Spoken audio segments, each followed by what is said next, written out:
we then again. Sit back, relax, we got the brain of Ben. No need to stress, in the house is Van Bellen. The game is windsurfing, you can't yell them or tell them.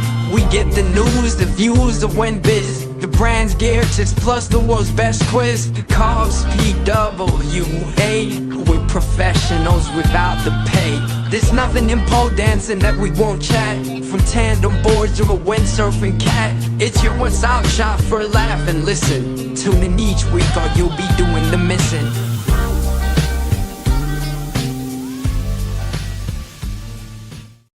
Hey, Benny. We're back. It's all, apparently podcasts are all about just going bang, bang, bang, getting into it, you know? Let's get into it, mate. Let's get into it. How you going, Benny? It's been a little while. It has been a while. We've been getting some requests to bring back the podcast. It didn't really go away, but we've been, I've definitely been busy over the summer, but I'm back from the PWA WWTs that have been happening over the summer, and we are back in full effect. You are back on the west coast of Australia now after your little journey to the east coast.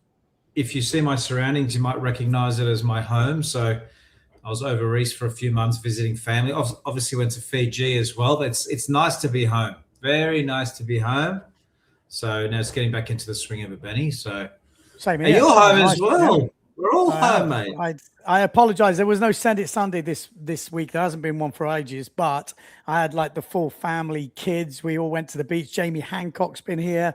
We had all the daughters windsurfing, supping. It was actually pretty fun. So I'm going into a new stage. Alfie's been on holiday. He's been over in Viana di Castello. So we're all back now. So business as usual. So let us know what you've been doing over the summer. Have you had any wind? Have you had good conditions? Because I've been hearing quite a lot of people have not been getting much action. I don't know. Have you been getting any action, Paul? What kind of action? I don't know. What kind of action should we know about? If we're talking about windsurf action, I haven't windsurfed in about 3 months. Actually. Wow. I know. You are. It's pretty bad. I'm a bit scared to go because I'm probably lost all my windsurf fitness. So yeah, I mean, going over east, I didn't bring my gear with me. So that was that. But the season is just starting here. We'll have a few little breezes popping up. So any new gear? Any new gear? Because that's what you got to do. If you haven't been windsurfing, just buy new gear. That always is fixed to everything. Yeah, I did order the new Goya gear. So 2 new boards, an 84 and 88 quad, and a new quiver of sails, but they haven't arrived yet. So it's annoying because if you go onto Instagram and stuff, you see everyone on the new gear. I'm like, they've all got it, but I haven't got it yet. It hasn't turned up yet. No, we haven't. The shipment hasn't turned up in Australia yet. You know, in Australia, we used to get stuff first because it was kind of like we would get it and then everyone else could get it. But now it seems like we're the last ones to get it now. I don't know. So anyway. That's a bit like me. No, sometimes when you're a rider, you don't actually get it before other people. And you're like, hang on a minute. You've already tested it and you've already done the pre-productions and the customs and all this sort of stuff. And then when the actual production comes out, you're like, I want it. Anyway, anyone got any new gear? Anyone been windsurfing? What we got in the chat? Who's tuning in? Come on, let's have a look. We've got Delaware sailing season is about to turn on. It's been lacking for July and August. Yeah, I think that's been a general consensus around the world. I really think it's been like Sweden's West Coast has delivered the last couple of weeks. Okay, that's good. That's good to hear. So we are getting some action. That's good to know. We've got a little bit of light winds at the moment here in Portugal. We just had a bit of wind. Mark Paré is turning up today. So special guest. Maybe we do a little podcast with him. Yeah, maybe we do a podcast with him at some point this week. We got some free ride to test. Free race, free ride. I actually really liked your videos you did with Mark with free ride because he was really enjoying it. I could tell until you beat him and then he got annoyed. But up until that point, it was it's actually cool to see.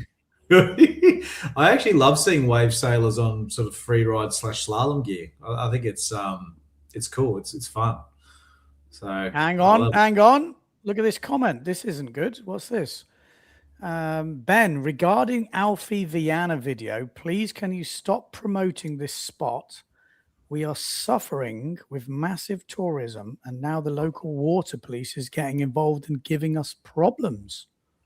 Oh, okay. So I didn't actually. Is that windsurfing, or surely that's the kiting? Because when I went there, the kites were they were more the problem. Is it really windsurfing? Wow, that's impressive if it is. What spot is it? What spot are you talking about? Viana de Castello. It's in the north. Okay. Actually, we can't talk about it. Shut up. But that's interesting. I'd be interested to know what the.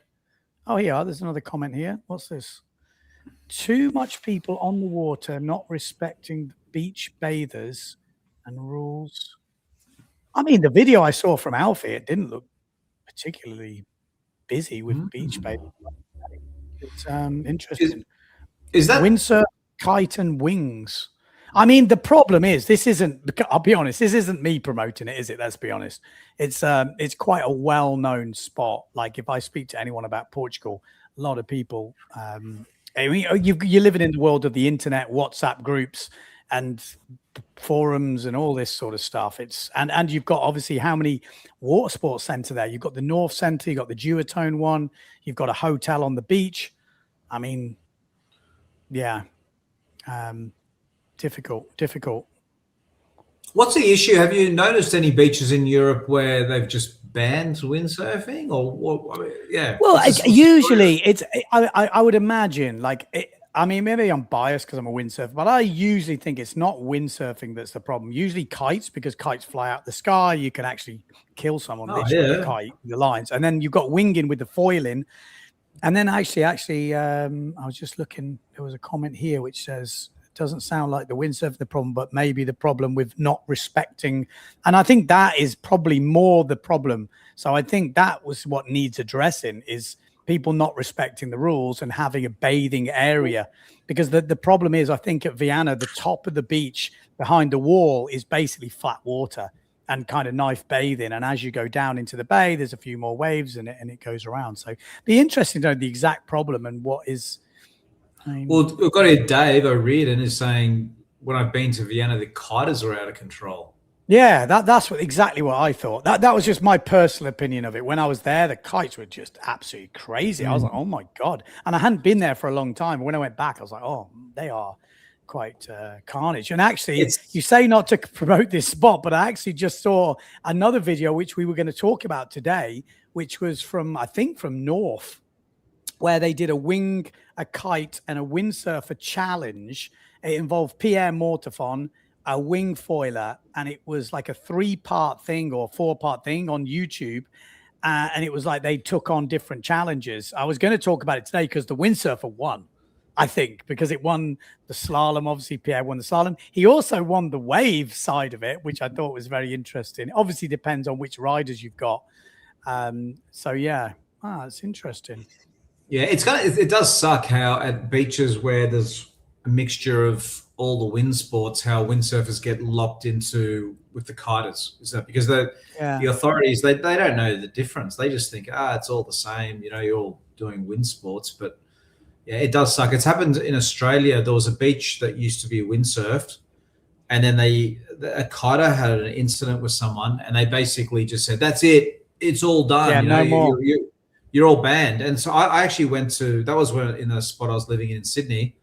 And I actually rang up the local council just to try to say, look, they're two completely different sports. You know, unfortunately, but no, that's it. You know, you're all doing the same thing. And yeah, that's what sucks about kiting. It just Well, we had a kite surfer come here to Tornell, and anyone who's been to Tornell, there's cliffs around, there's rocks. The wind is not great for kiting. It's like the worst place ever.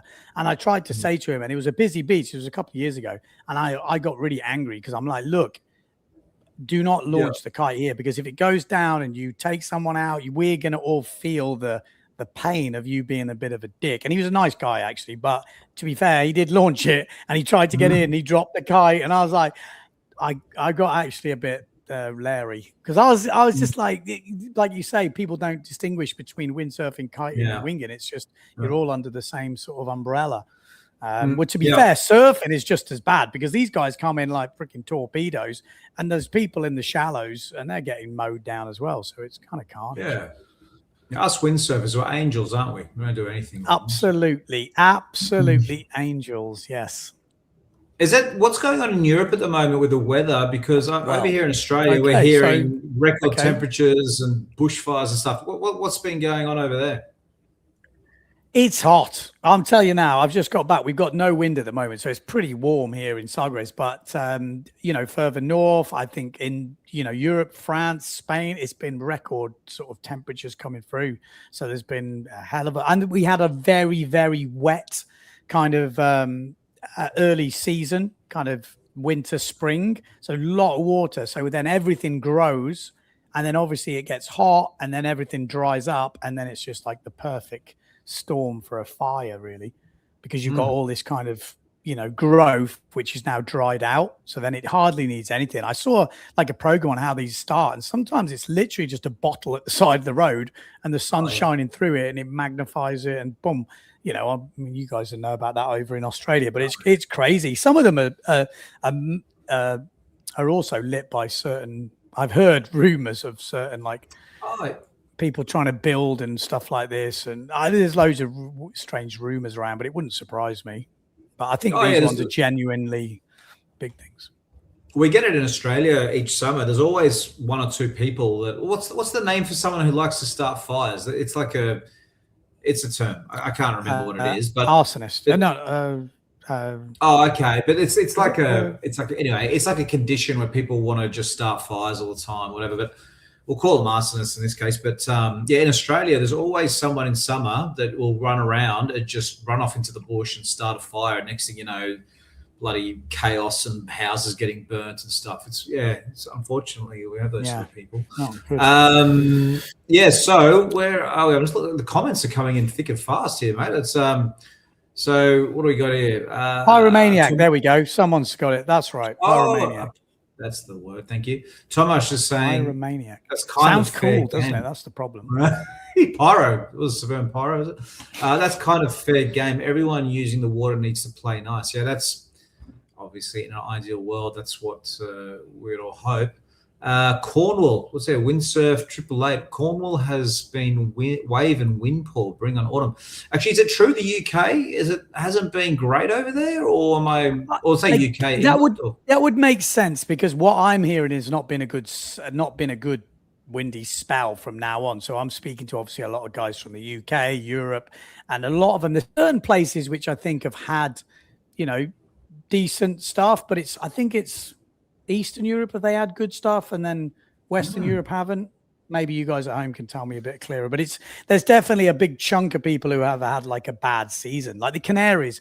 Obviously, I just come back from the PWA, and Pozo was kind of poor by Pozo standards. We were lucky to get the comp, but poor by Pozo standards, as I keep explaining to people, is still probably the best days that some people ever have in a year at their local spot. So it's not you can't really put the two together. And then we went to Fuerteventura, which was absolutely insane. They had waves, they had wind, probably the best freestyle conditions we've seen for ages, because we had little waves coming through and the level was through the roof.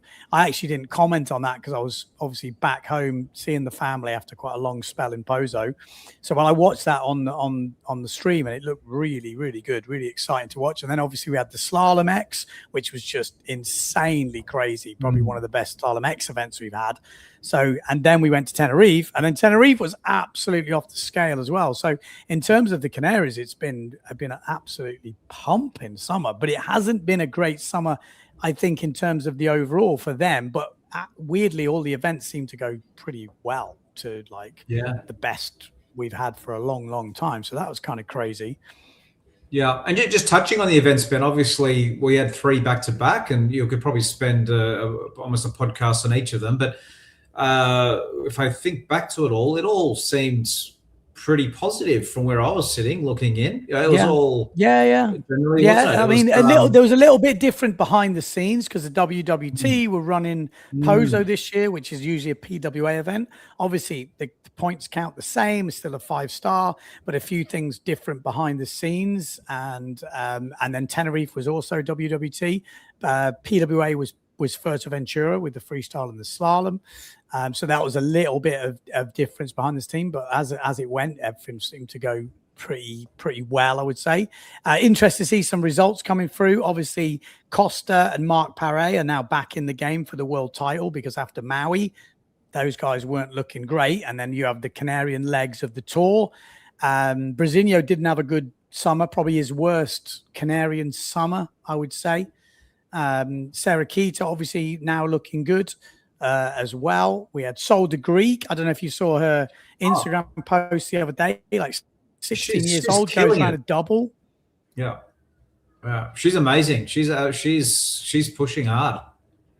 Interesting to see how far she goes. So that was cool to see. Would you say, can she claim that? I would. I would. I think as a first one, why not? Oh no, she's an inspiration. So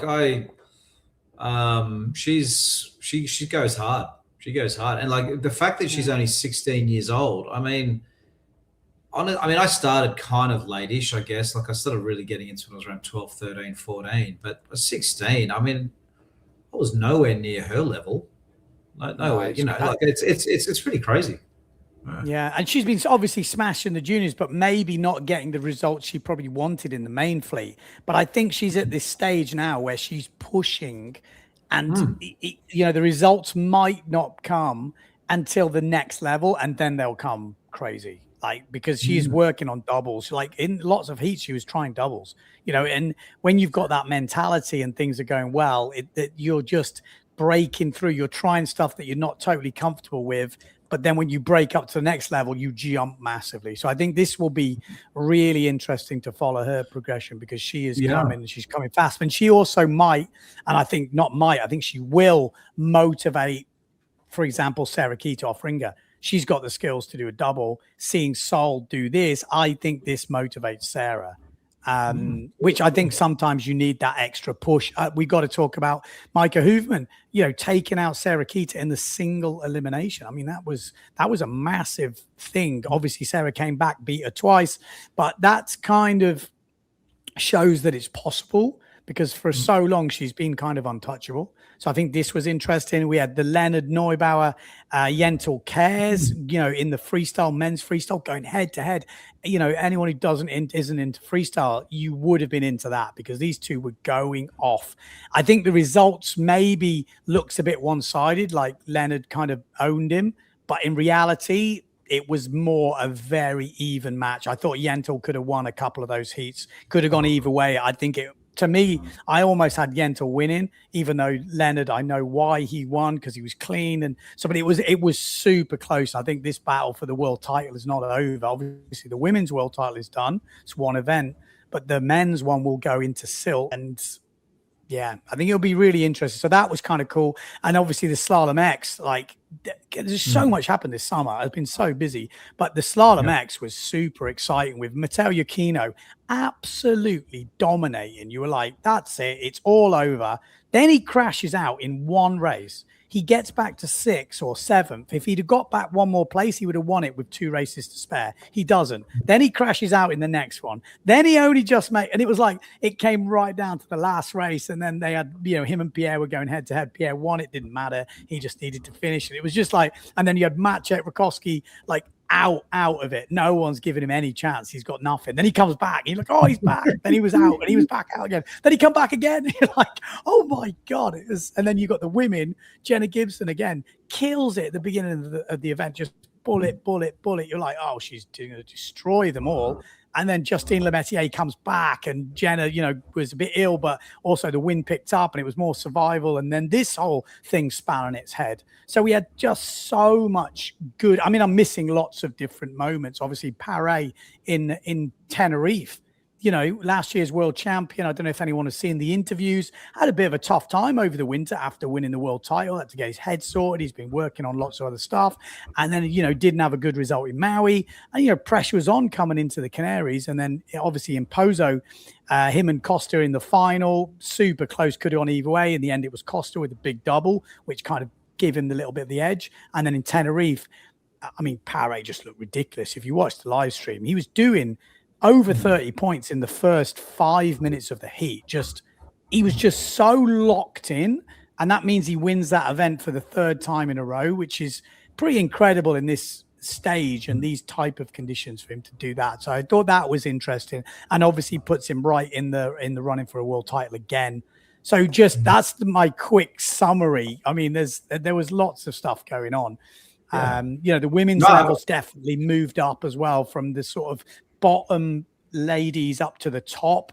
I feel like it's a lot more squashed together now. It's not as easy to pick who's going to make it into the final. Like there's some really good talent pushing through, which I think is cool to see. What do you think with Sol? Is she's just that far ahead of everybody else, especially at her age? Is there anybody that's going to be able to compete with her in the coming 2 decades? Literally, like we're talking about like for the next 2 decades, like 15, 20 years. Yeah. Almost. You think, I guess there's different people mature and advance at different ages, I feel. And some of the women do get better as they get, there's a certain age group where you really get a run together. But she is definitely by far ahead of a lot of girls at that level. It's crazy. She's already won a PWA full event. That's ridiculous at 15. So when you're at that level already, you're already going for doubles. She's definitely a generational talent, and she's going to be difficult to stay ahead of. But then obviously now the tour is, if it was a very two-dimensional tour, like let's say we saw for a long time where it was Tenerife, Pozo, Sil, or just like a couple of events, I think, yes, it's definitely harder. Easier maybe to stay at the top like that. But with so many events, maybe there's going to be specialists in different areas. But the problem they've got is Sol's pretty good in everything. And she's been going around the world. She's been in Fiji. She's been in all these places. So, yeah, it's going to be difficult. It's going to be difficult. Could it be the next kind of Bjorn or the Dider of the, of the women's, I guess. Like, she is looking good, but you've still got Keita in there. You've still got a lot of talent who, have still got some good stuff and a fair few years left in it. And then you don't know what's coming through after that. Maybe she's going to motivate more. And as you've seen, it can come from a young age. Also, well done to you, Benny, for all your commentating work, because that was a marathon. It's always a marathon effort with the back-to-back events, but you really add a lot. I actually had a few comments. I spoke to someone, I can't remember who it was, but they said to me, "Oh, Ben, he does an amazing job. Like it's so much better when you have a good commentator." And I actually said to him that commentating is actually more important than even what you're watching, because imagine watching an event with no commentator. That gets pretty boring pretty quick. But I must blow smoke up your ass, but it's you do an amazing job. Well done, Benny. Because no, I appreciate it. Honestly, I know when everybody. No, I was just going to say, I know when I watch sport, it is a big thing. Like when you turn off the commentary, there's a different feel. Again, everyone's got different ways, and maybe some people like my commentary, some people don't. There's, that's just natural. It's like the same for video, same for podcast. But I try to make it like bring the tension. Maybe some people don't realize what I do half the time, but it's more just to get the emotions. And that's I think that's the key to good commentary. From what again, not talking about my commentary, but when I look at other commentators I like, they really get you emotional. Like they get you thinking, my God, I get so frustrated. I've talked about it before when I see stuff like the Olympics and stuff like this. I just get so disappointed. Oh, that last Olympics was bad, wasn't it? Yeah. It's not in terms of bad, in terms of information and stuff, but there's no emotion, there's no story, you don't feel like it just feels dead to me, and I don't like that. I think that's the opposite of good sports commentary.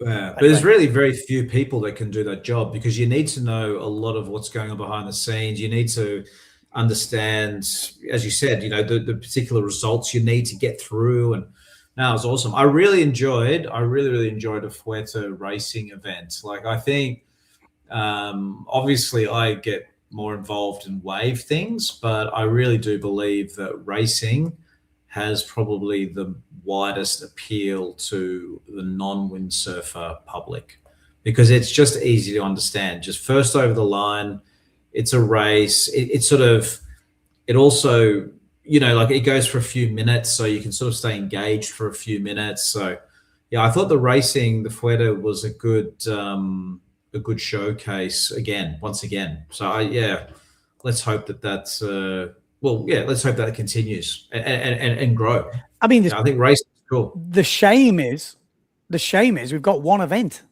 The rest is foiling, but there's only one Slalom X event, and I could feel the energy. People message me after watching that, and they're like digging out the slalom gear or thinking of getting into it, and that's what you want. That's what you really want from these kind of events. You want it to motivate people to go windsurfing, to pick up the windsurfing gear again, to get it out of the shed, to tell their mates, hang on, you know what, maybe we get back into this, or motivate them to get on the water. And I think it does do that. The problem is you do need more of them. You want, because you start to build up the characters, you start to build up, and you're like, oh, that's it, it's done. But it is like you say, I think the racing has got the mass appeal because it's a race. It's really easy to understand, and you're straight away, and I've mentioned this before, but you're straight away into the story. You've got 3 minutes and you're already, it's the same as the 3 minutes at the end of a wave heat. Because for me, the wave heats are great if you're a windsurfer and you watch the action, but realistically, as a kind of non-wave sailor or someone who's just casual watcher, the last bit of a wave heat is the interesting bit because you know the scores, you know what's needed, you can build the drama. This guy needs a 6-point forward to take the win. He's losing big time, or whatever it might be. He's got a last-ditch wave effort. He needs to get a 6.7. You can really go right up to the end. Whereas in racing, that happens straight from the beginning. Like there's the leader, he isn't at the front. The guy has come back from the jibe. Straight away, the story is set and you're already into the story. And I think with a wave heat, it's more like a slow build up. They're doing this, they're doing this, they're doing this. And then it's like the picture starts to become clearer. And then it's like with a couple of minutes left, you're like, okay, this is the scene. This is how it can play out. Now we don't know which way it's going to go because it's live. We don't know. It can go this way. It can go this way. And that's the kind of interesting bit for me with the commentary, I guess. Yeah. I also liked in the racing how it was very... the race finished and it was just a few minutes and then the next one started and it was that constant flow. I have to say one thing, it's probably no way around it, but when you're watching it from a place like Australia and it goes pretty late into the night, it finishes at like 3 a.m. in the morning, and I tried to watch it where I could, but when you have an elimination, obviously then sometimes there's quite a big break between, like sometimes you'd have an hour-long break. Yeah, there's probably no way around that, but that kind of breaks up the momentum a little bit. Like you're there and you're like, yeah, and then oh shit, it's an hour, and then you're like, oh, I don't know if I can see, yeah, but I don't know how you get around that. I guess I need a break for sailors. Yeah. I've suggested it. Nobody wants to break. It's weird. Like the thing is, I was kind of suggesting this, and someone I'm like, I would prefer if we're going to do 2 back-to-back, bosh, out, finish. The problem is though, they want to, I don't know if they want to string it out because the guys on the boat stay on the boat.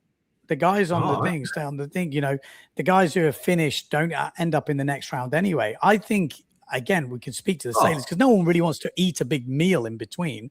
But I think Canaries-wise, when you've got wind, we should start later and just do 2 back-to-back. They eat first and then you do 2 back-to-back, done, finish. You've got time for media. You've got time for the build-up.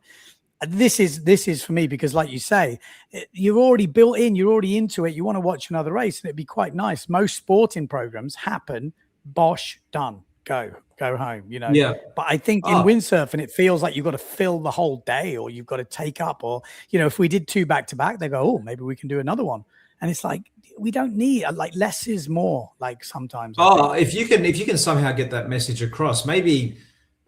people can write in the comments here what they think about it. But for me personally, when you're, like I said, you're in a place like Australia, the event starts at, I don't know, it's like 8:30, 9 o'clock at night and goes to like 3 a.m. You know what I mean? Like it's a pretty long stint. I mean, I love watching it, but also as soon as that break happens for an hour, I'm just like, oh, what do I like? I agree. I agree. Yeah, it's a bit like you go to a party and all of a sudden they just stop the music, and then like, okay, we're going to turn it on again in an hour. And like, oh, okay, and then you got to get fired up again. Huh? Like from the commentary point of view, you can, having it is quite nice because I get a break, whatever. But I could do 2 back-to-back. The problem I have is if they do 2 back-to-back and then they do another one, or then they want to do like this is when it gets a problem. But if you're doing 2, bang, and it's going to take a couple of hours in the middle of the day, this for me is this for me anyway. As a media person, I would much prefer that. Obviously, everyone's going to want more racing. They're going to say, why aren't we doing more? Because windsurfing is a participation sport. We don't have that many events. So you get guys who are in the first round get 1 heat. So that means they're like, oh, well, that was quick and easy. And I've kind of been fighting to get this C final as well, because then I think it's better. Because we obviously added the weight categories this year, which I thought was really cool. You see the under 80 kilos guys. I mean, me and you have talked about this a lot. I've talked about it a lot, but it was good to see it. Not an official world championship category as far as I understand it, but still it's a World Cup win at the right weight. And I would just want them to have different color rash vests and a few things just to make it obvious. And in the women as well, under 55 kilos. This is just a massive eye opener to people to realize that what these girls are doing is not human. I mean, they're 55, 53, 50 kilos. I thought, what? I didn't understand. I just didn't make any sense that these young girls, those sorry, what's the name of the young girls from Bonaire? Are they from? Is it Bonaire? They're from? Yeah, from Bonaire. Yeah, they weigh what 50 kilos or something, but they're only holding onto a sail that's like half a meter or a meter less than a 90 kilo guy. Like some of them less. I didn't understand it. It just didn't physically make any sense. I didn't understand what was going on there. Honestly, I'm pretty sure. I can't remember what the 0.7 is. It might be a 5.2, could be a 5.4, but I have a feeling it's a 5.2 and they've got a 5.7. Andrea Cookie, 107 kilos on a 5.2. You've got Justine Lemaitre and the Patrick girls on 5.2s, and then the De Youngs on 4.9s. It blows your mind. You're like, okay, could they be doing better on smaller sails? And this was another debate, which is another podcast all about it. But, should these girls be having full-on race sails? Do they need full-on race sails? Should the under 80 kilos guys be on twin cams and a whole new discipline starts up? And it becomes like this lightweight racing discipline where you're not having these big sails. Everyone's on the same equipment. It's obviously more sellable because there's more people in the world that would be more useful for than having the big slalom stuff. There's a lot of debates that have gone on. There's a lot of pushback from some of the riders because they obviously compete on different tours and they don't want to have 2 sets of equipment. But I do think there's something in it. I really think there's something in that free race type lighter rider category. And again, it opens up a whole new ball. And I've said this a long time. I've been banging on about it. But I think as soon as you have the weight categories, there's a lot of slalom guys out there which do get more interested. Because it isn't interesting racing against the heavy guys if you're not competitive. That weight category definitely added a point of interest, didn't it, to Fuerte? Because all of a sudden you were leaning into it. And then at the end, when I saw they put him on the podium, like, how cool is that? There was an acknowledgement for those younger crew. We did have a brief conversation about it. Obviously, 80 kilos for the men was the cutoff.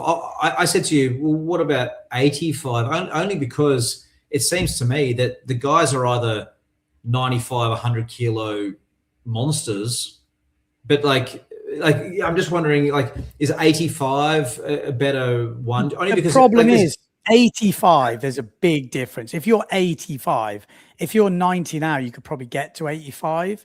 And then this becomes very dangerous. It's that weight that people can get to.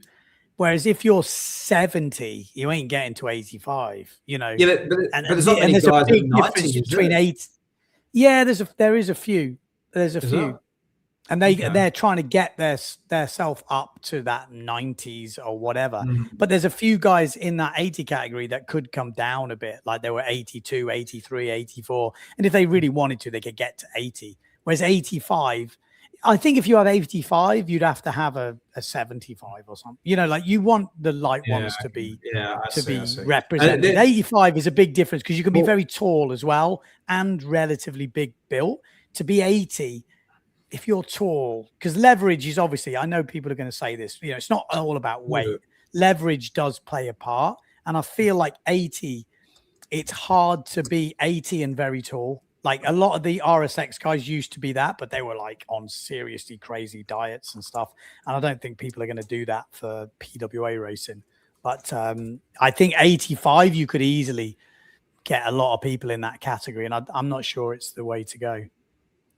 There's a new feature here. This is the first time I'm using it. You guys can see, there's a little poll, and I've just written, what's your weight? Over 80 or under 80? I don't know how this works. So I'm assuming you guys can click on it or something. Yeah, but I think you want to add another one because I think there'll be a lot of people out there like me. If you ask me if I'm over 80 now, I am. But I could get under 80. Oh, you mean just normal weight, not trying? Yeah, I just want to know how many people listening to this right now. And again, I don't know how. Oh, I see. I think there's a lot of people. I think there's a lot of people 80 to 85. I really do think that. Like there's a lot of people in that 80, 85 category. Yeah, but what you do here, it just says here type 1 or 2 in the chat. So if you're over 80 kilos, type 1 in the chat. And if you're under 80 kilos, you type 2. And I assume that does something.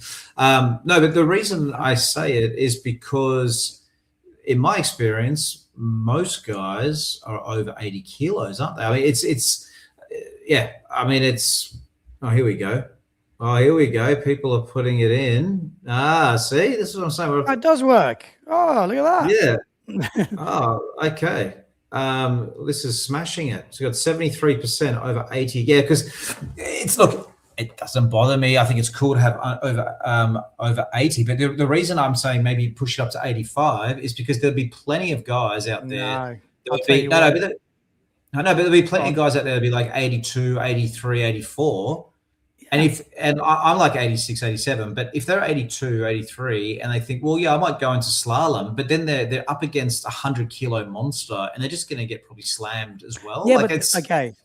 Yeah, but I get what you're saying. But if you look, what you can is because you can't just. It's like me. It's like me going, oh, it's not fair because I'm 82. I got to lose some weight. Like I can lose weight if I really want to be competitive. If I'm that bothered, I can lose 2 kilos. Like it shouldn't be lazy because there's got to be this middle bit. Because if you're 85 without trying, then you can bulk yourself up if you want to be competitive or go down. You got a decision to make, I think. I mean, you could. I am a big fan of weight categories. I genuinely think you could have middleweight as well. I really do. I don't think it's a problem. A lot of people will argue against it, but as we saw in the PWA, if they have a C final, that would mean 17th to 32 would be a fleet as well. So you'd have the winners final, the runners up final, and then this C final.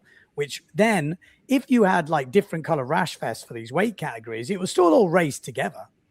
Yeah. But you would get to go against everybody in your category. And then I think it's relatively fair to take those results out. And you could experiment with this type of thing. But I do like the idea of being able to see who's in these categories. I think this would be another step, again, for the commentary and for visually watching.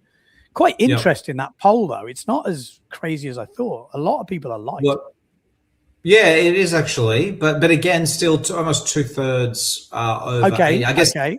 I guess the question is, Do it again. Who's under 85? Yeah. Okay. So I'm interested. New poll. Poll. So just for people who are listening only on Spotify, if it actually works, is 62 to 38%. 38% are under. So it's 40. That's pretty good, isn't it? 40-60. Is in over 80 and under 80, which is crazy when you look at that, to say that there's no weight categories at all when 40% of the listeners here are under. Yeah, and also if there's any women on watching this live, this is obviously just for the men, because obviously the women don't have a weight category. So if you could just make it the men. So I've got over 85 and yeah, so okay, I'm starting a new poll. Yeah. So what's your weight? Oh, is it started? Can you see it? Oh, okay. I first have to stop this one to get the next one. So we're up to 59 and 41. Okay. Yeah, like 60-40. 60-40. That's a fair. You can only, okay, hold on a second. Start. Okay, we have a new poll. So if you're over 85 kilos, put 1. And if you're under now 85 I can join kilos, this put too. 2. Yeah, okay. Well, I'll join it too. Cool. 1. These polls. We're only going to do polls now, aren't we? From now on, just. Oh, here we go. This is. Shit. Okay, there's a lot more under 85s now. That's what I said. I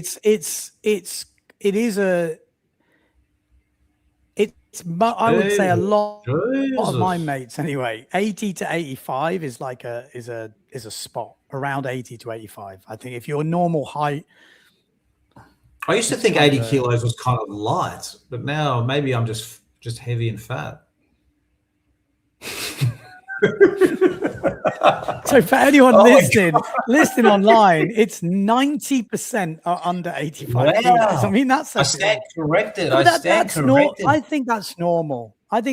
Because, like, let's say these guys wanted to become a professional slalom rider. If you're 85 kilos, this is what I was trying to do. You can get up to mid 90s, pretty easy usually. The reason I was querying this, because when I do the wave rally event, I have three weight categories, but rather than say, oh, you're under 80, we weigh everybody, say 80 people, and then it gets divided into 3 equal size groups, lightweight, middleweight, heavyweight. But I found after weighing 80 people, the actual median weight, or like the median middle weight was about, I think it was about 85 kilos or 86. But maybe that's also just in Australia, like for whatever reason, it's just a bit heavier. I don't know. But actually, no, this is cool to see. So obviously, hang on, I got one more thing, because someone says here, this group is not representative. They're all kids here. I would argue that most of our listeners are probably old, but I could be totally wrong. I don't know. I could be wrong. But again, that's even more interesting. Let's say it is kids. I'm pretty sure it's not, but let's say it is. They're the ones you want to motivate. So, the lightweight motivational ones is the kids. That is why I keep banging on about it, and everyone's bored about me saying it. But I genuinely think this is where everyone's missing the trick. This is where brands are missing the trick. You need to be pushing racing to the lightweight younger riders. This is where it's at. And then as soon as they go out of the youths, they literally give up, because they're like, well, what's the point? I don't want to be 95, 100 kilos, So it's kind of interesting. Interesting. I'll be honest, we did start this podcast. This podcast was meant to be the news podcast where we went through all of our, because I don't know if anyone knows, we've been doing this news podcast, or we started doing it a while ago. I think we got to about 4 or 5 episodes. But basically, we have a WhatsApp group called News. And anytime we see something in the Windsurfing news, we copy the link and stick it in this news WhatsApp, and then we do a news podcast, and then we just go through all the stuff that we've kind of tagged or thought was interesting, and we use that as topics. But as you can see, we've got to 43 minutes, and it has been a while since we've done a podcast, so this is more meandering I don't know, chat about what's been going on this summer. So I might have to change the thumbnail and the title, and I might have to do another news one, because there was a few things which we haven't talked about because of obviously all the events that's happened in the summer, and there was some crazy stuff. There's some crazy stuff. We're on about lightweights, heavyweights, racing, and then if you've seen the thumbnail for this video, there's this crazy like step hole design thing which I saw a video on ages ago. Now it feels like months ago. I don't know when it was out, but it reminded me of one of the first Simmer free race boards. I don't know if anyone ever remembers it. So the first right. We had like wave boards, Simmer, that's what they brought out. And then they brought out this free race board called the Monster. It's still called the Monster, but the first Monster was a design done by Dutch guy. Was it Martin van der Meer? Or maybe you guys, there might be some Dutch guys listening. They can remind me. But it was basically this crazy kind of step hole design. And I watched the video of him explaining it all. And I was like, oh my God, that seems amazing. And I actually had one. It's probably still in Geraldton at the moment. It's probably still at Evan's house. He's probably still because Evan. Oh, okay, but hold on. This is this board that the guy in Australia was on. This Monster. I did. Oh, okay. Yeah, but then this Huh? board on the thumbnail, this McKee or whatever it's called, is like an absolutely crazy mutated version of that step design Monster that we first had. But it's when you hear all the sort of stuff about the board, you can kind of get convinced. But I saw this one on the thumbnail. I was like, oh my God, that looks crazy. I don't know. I haven't spoke to anyone who's tried it, but it looks. I'll try and bring it up in a second. But there's a good comment here from. Sorry, now I've lost. Oh yeah, so here we go. Wade Perry's gone do an age poll. So I'm just going to quickly do one because that's kind of interesting. Wait, for us. just get the results to that. What's the results? Yeah. So what's your weight?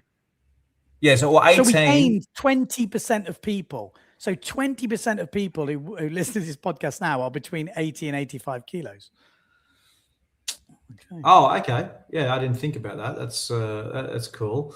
All right, so under 80 seems to be a good limit. So now we've got the next poll. See, look, can I just read this comment? I just turned into the podcast. The first thing I heard is weight categories. It wasn't my fault. It wasn't. Promise. Or maybe it was. I don't know. All right, everybody, all 86 of you listening right now, what's your age? Type in 1, 2, 3, or 4. If you're under 30, you put 1. If you're 30 to 45, you put 2. 45 to 63, and over 60, type 4. Okay. What do you reckon, Benny? What age groups have you done? Yeah, that's not bad. That's not bad. I think. I'm okay. I like it. I'm liking the polls. Oh, mate, that's what this podcast is all about. This is it. We're going to call it the Pollcast. The Pollcast. Pole dancing. Oh, we got a few under 30. That's cool. That's interesting. It doesn't actually show you how many people. That'd be cool in the polls. You could see how many people have actually voted, couldn't you? But we might be disappointed. We've only got 91 listening, so I mean, 91. That's a good sample size. Yeah, not everyone's doing. Come on, everyone! I want everyone into this one because this is kind of interesting. Huh?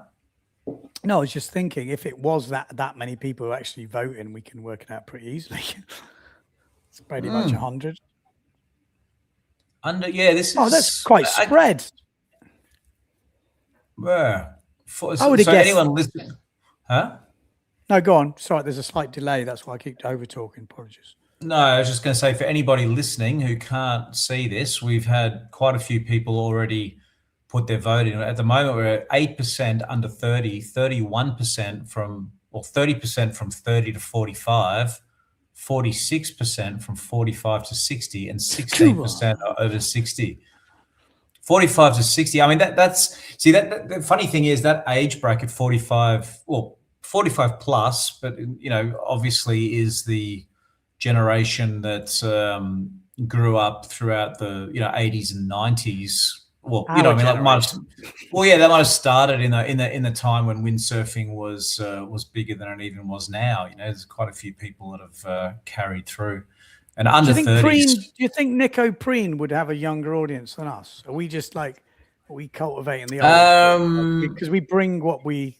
He probably does, yeah. But I've noticed on his videos, whenever he's doing the clinics, it seems to be a lot of people that are 45, 50s plus on it as well, though. But I guess they've got the disposable income. You need a bit of money to do a clinic. So I guess it's is that your experience with clinics, Benny? Like they are like they're not like 21. Well, you got to remember exactly that. We get a mixture, but a lot of them are in that age bracket where you're like, you have got disposable income, you can get the time off, or you work for yourself, or whatever. The kids have grown up, you're trying to do something for yourself. This is natural, I think, for that type of thing.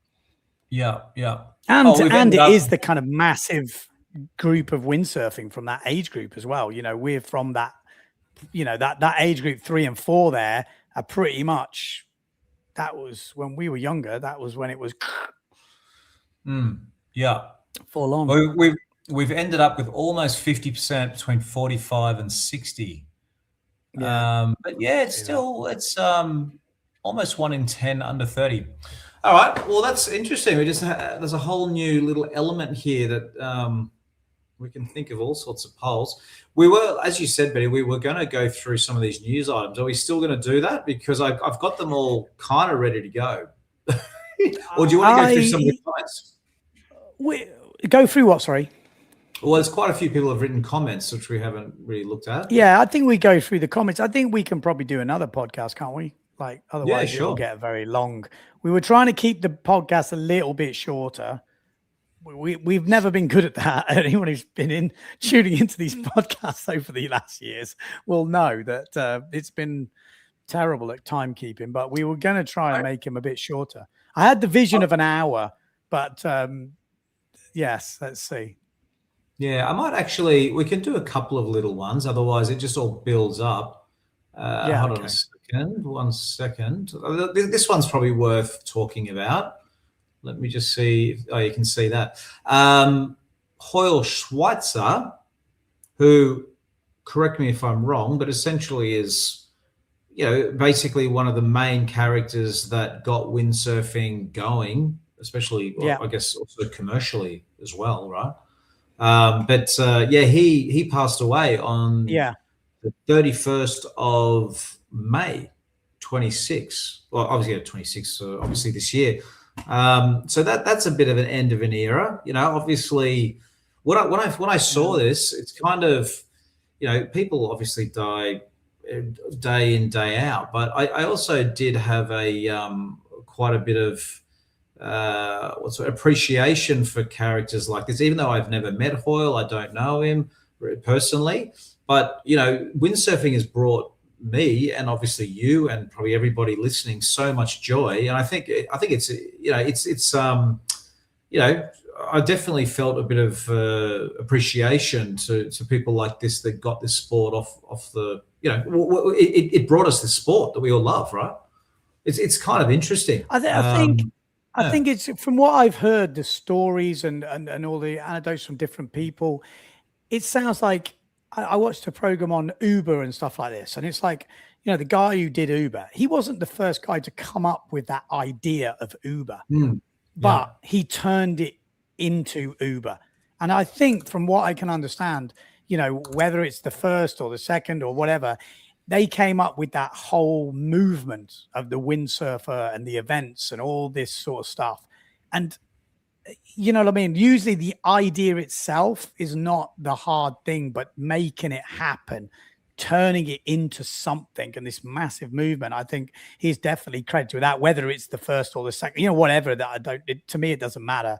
That by the sounds of it, again, I was never involved back then, but it sounds like the Schweitzer family really were the main people that made that whole thing happen and turned it into like a global kind of movement. Which is, would it have gone on its own? I think with guys like Hoyle, they're the guys that have pushed it. And you see it with lots of things in different sports. People come up with ideas and they do stuff and they don't execute it right. And people can't underestimate how hard it is to execute well. Some people think, looking from the outside, they go, I could do that. And when they actually try and do it, they realize it's not as simple as that. There's a lot of stuff that goes on to making something happen in that type of numbers. So really, really impressive, and glad to have him back in those days pushing forward. Yeah, and it's almost a bit of a shame, I guess, that we maybe it's out there, but we never were able to get him on the podcast and tell the story. I'm actually just, while you're talking, I'm just looking at an article in American Windsurfer, the website, and it's just I'm just reading it, but it says Hoyle Schweitzer walked away from windsurfing a rich man because he basically, him and his wife Diane, from what I can see, but they started the Windsurfer brand company. That's the other thing too. The term windsurfer, which we all just now call the sport, but that was obviously a brand name that they came up with. Like there was no, I guess people used to call it board sailing or sailboarding or whatever they used to call it, and they came up with the name Windsurfer, which was a trademark name. And as far as I'm aware, no one could call the sport or another brand Windsurfer for a good 10 years or something like that, right? Oh, okay. Do you know? Yeah, it was something like that. I don't know the ins and outs of that, I'll be honest. Yeah, I think it was. And then after that period of time, obviously, I think there's some, the trademark runs out because, well, I don't know. I don't know the background of it, but it says here in the article that the Windsurfer brand company stopped in 1988. And then they, I guess, they just moved on with their lives, I guess. But it says here, from my very limited reading of it, but Diane, the wife, was also very pivotal in the success of the Windsurfer company. So it wasn't just him. I did hear that. No, for sure. It's a big project. I mean, it's a big old thing, that, isn't it? Putting it all together and, like I said, keeping everything together, making those events go. Again, I wasn't there, so I can't really speak with any authority on it, but you can imagine. I just know how much it is to turn something into a success from something small. Sometimes you get lucky, and other times it's hard work and understanding how people work and things work and pushing it all together. And pushing it in the right direction, steering it the right way, which they obviously did a great job.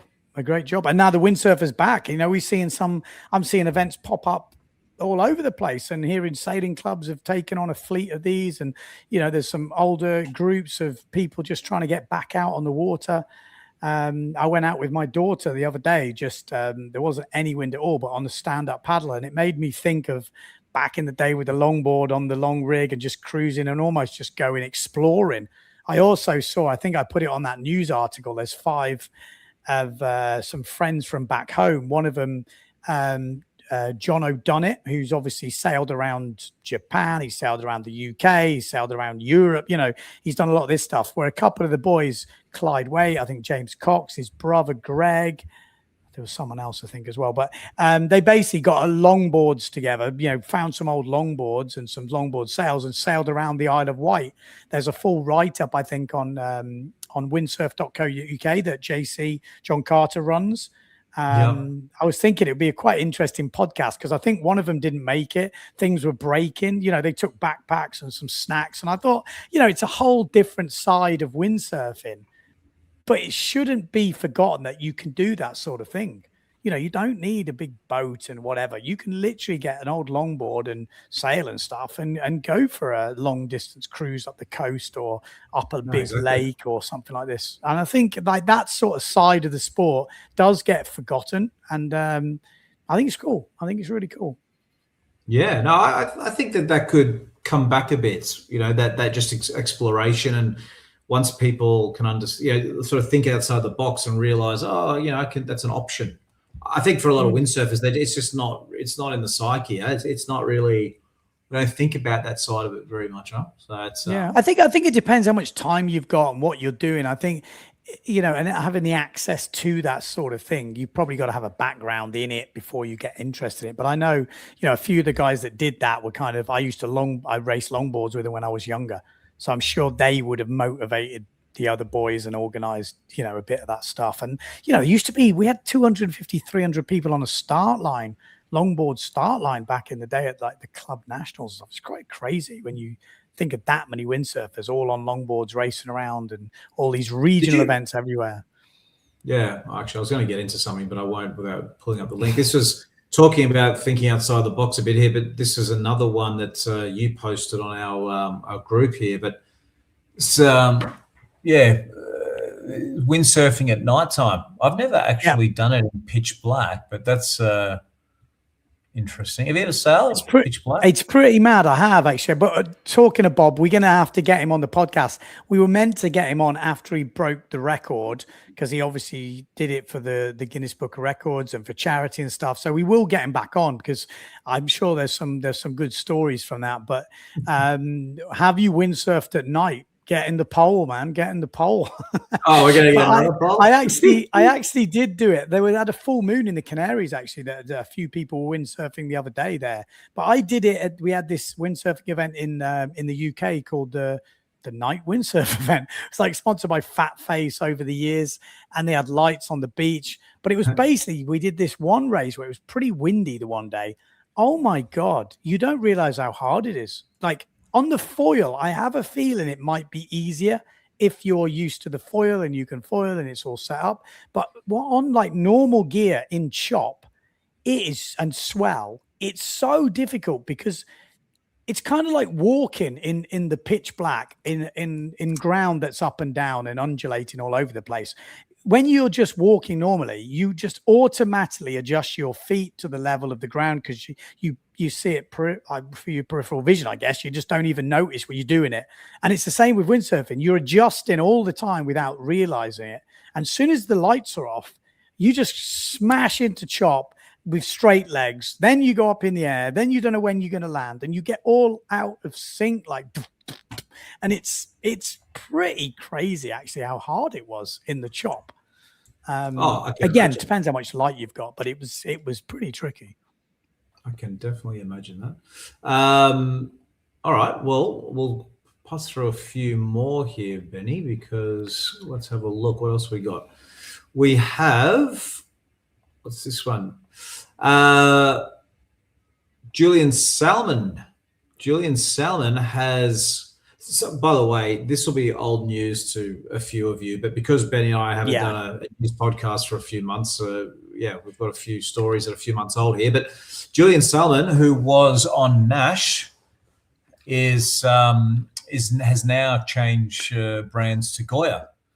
So, and obviously, actually talking about that at the Tenerife event, he was going off until he got knocked out. But there was one particular heat where he was just on fire, wasn't he? On that, it was pretty impressive actually. That first day of action, Julian looked.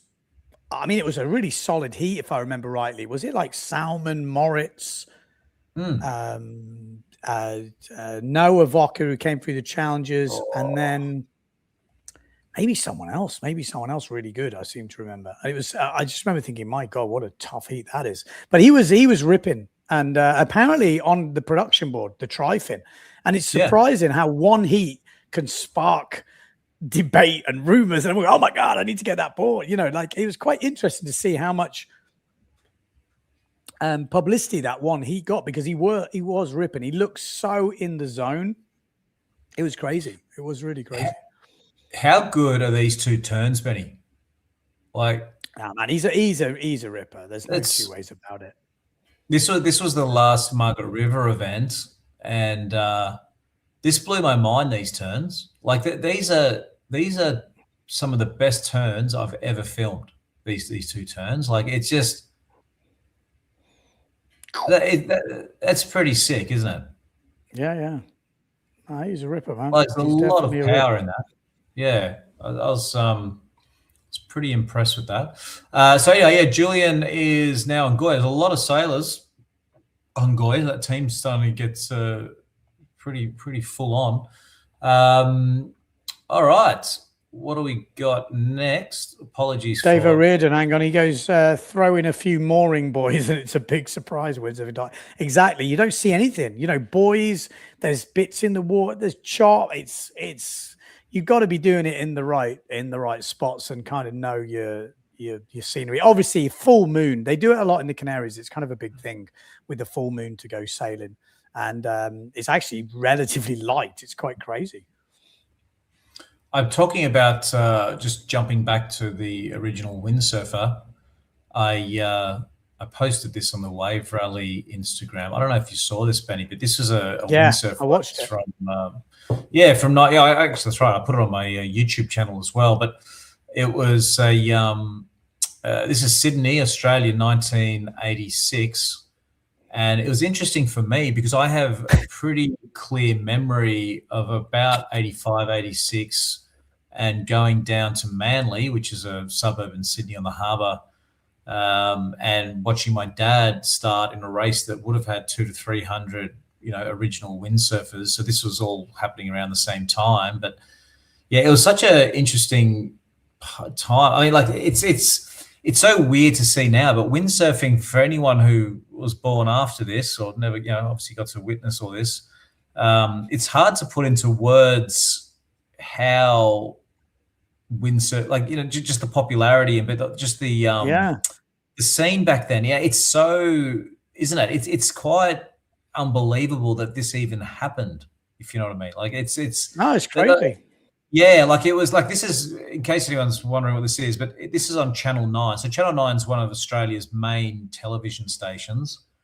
And so this is on primetime television. It's called the Sailboard Scramble. And they're, obviously here they're just showing the course, but there's about 250 windsurfers that start off the beach, go around this course and then run up the beach. And then the winner gets $1,000 in cash. But it's, anyway, it brings back a lot of memories. It's quite interesting, and this is all again related to I guess Schweitzer and all the people involved in getting the windsurfer off the ground. The other thing that's interesting about when I watch this is that the beauty of this type of board is that like if you watch the video I put on YouTube, or you're watching this now, it looks like they've barely got 5 to 10 knots of wind, and it doesn't matter because the event happens. Look at that. It's just and this is the thing that often we obviously struggle sometimes with windsurfing because everything's related to high performance. That's where a lot of events struggle. But this, as you can see, they're basically just floating around. I mean, I don't know. I'm not saying we're going to get back to the 80s anytime soon, but that is the beauty of that long board, or a board like that, isn't it? Yeah. Totally agree. I mean, that's how I grew up, is longboard racing on lakes and rail riding and messing around and different, obviously you get windy races, but it wasn't such a problem when it was light winds. Like I said, it is interesting. I watched all of this actually, and it does. I mean, obviously things have moved on, things have changed, but there's quite a lot like interesting. They have the beach start, they have the running up the beach, and that doesn't get much like whenever we do that, or when you did the wave rally, I saw the comments, there's some diehards, oh, the hell are you doing running up the beach, it's not windsurfing. But that's what brings it home to the outside world. They can totally get it. It's I do like it. I think it's a bit of fun. It doesn't need to be like a marathon or something, like, because these boys are obviously finishing on an upwind, and some of them have chose to sail back, and some of them have chose to just go to the other end and run up. So it's quite interesting, pretty funny. Yeah. And again, like the run part, it's as you can see from this Channel 9, the run part is quite a big element of their production, because for them, that's the exciting part. They're like, oh, here we go, the run. I think that's exactly. People have to put on their media hat and go, well, what is it that people are going? Oh, that's Jessica Crisp. I'm sure a lot of you know Jessica Crisp, but she was 15 years old and won $1,000. Hey, that guy goes straight in for the kiss on the lips, though, doesn't he? I know. I saw that. He was straight up. Which made me think, that was she's into women now, so I'm not sure at what point that changed, but that was I'll look at the nun coming across. Anyway, that was I mean, there's everything in there. How's this bloke? He's got on his back. That's dedication, isn't it? Yeah. I've got another story too. This is Stuart. Is it Stuart or Lachlan? Sorry, because there's two brothers. I think it's Lachlan. Little funny story. So this is Lachlan Gilbert, and he's got a brother, Stuart Gilbert. Both of them, I think both of them ended up going to the Olympics for representing Australia in the racing class, but we're talking like 1984, maybe 88, but certainly I think they went to the Los Angeles 84. But when I moved to Australia, like I was 1 year old with my dad. My dad was a painter, he was a boat painter actually. And we came to Australia and we're on Sydney Harbour and he got a job painting this guy's boat called the Southern Cross. And it was a guy called Phil Gilbert, where Phil Gilbert was his name. He's a successful businessman. Anyway, my dad was painting the boat and ended up sort of becoming friends with him. But Phil is the dad of Lachlan and Stuart. And because Phil was a successful businessman, he actually had a waterfront house on Sydney Harbour. So those two kids grew up on a waterfront house and just would windsurf out the front on the harbour everywhere, you know. And Sydney Harbour, the wind's a bit fluky and gusty, so, you know, longboards. But so those kids grew up sailing on Sydney Harbour, and that's why they got so good. It's interesting. You see a third, Luke Hargraves. See that? Yeah, that's kind of. I remember him from Spread the Word. Yeah. Your favourite video. But anyway, yeah, it's kind of interesting. The Gilbert. So yeah. Anyway, that's a bit of a blast from the past.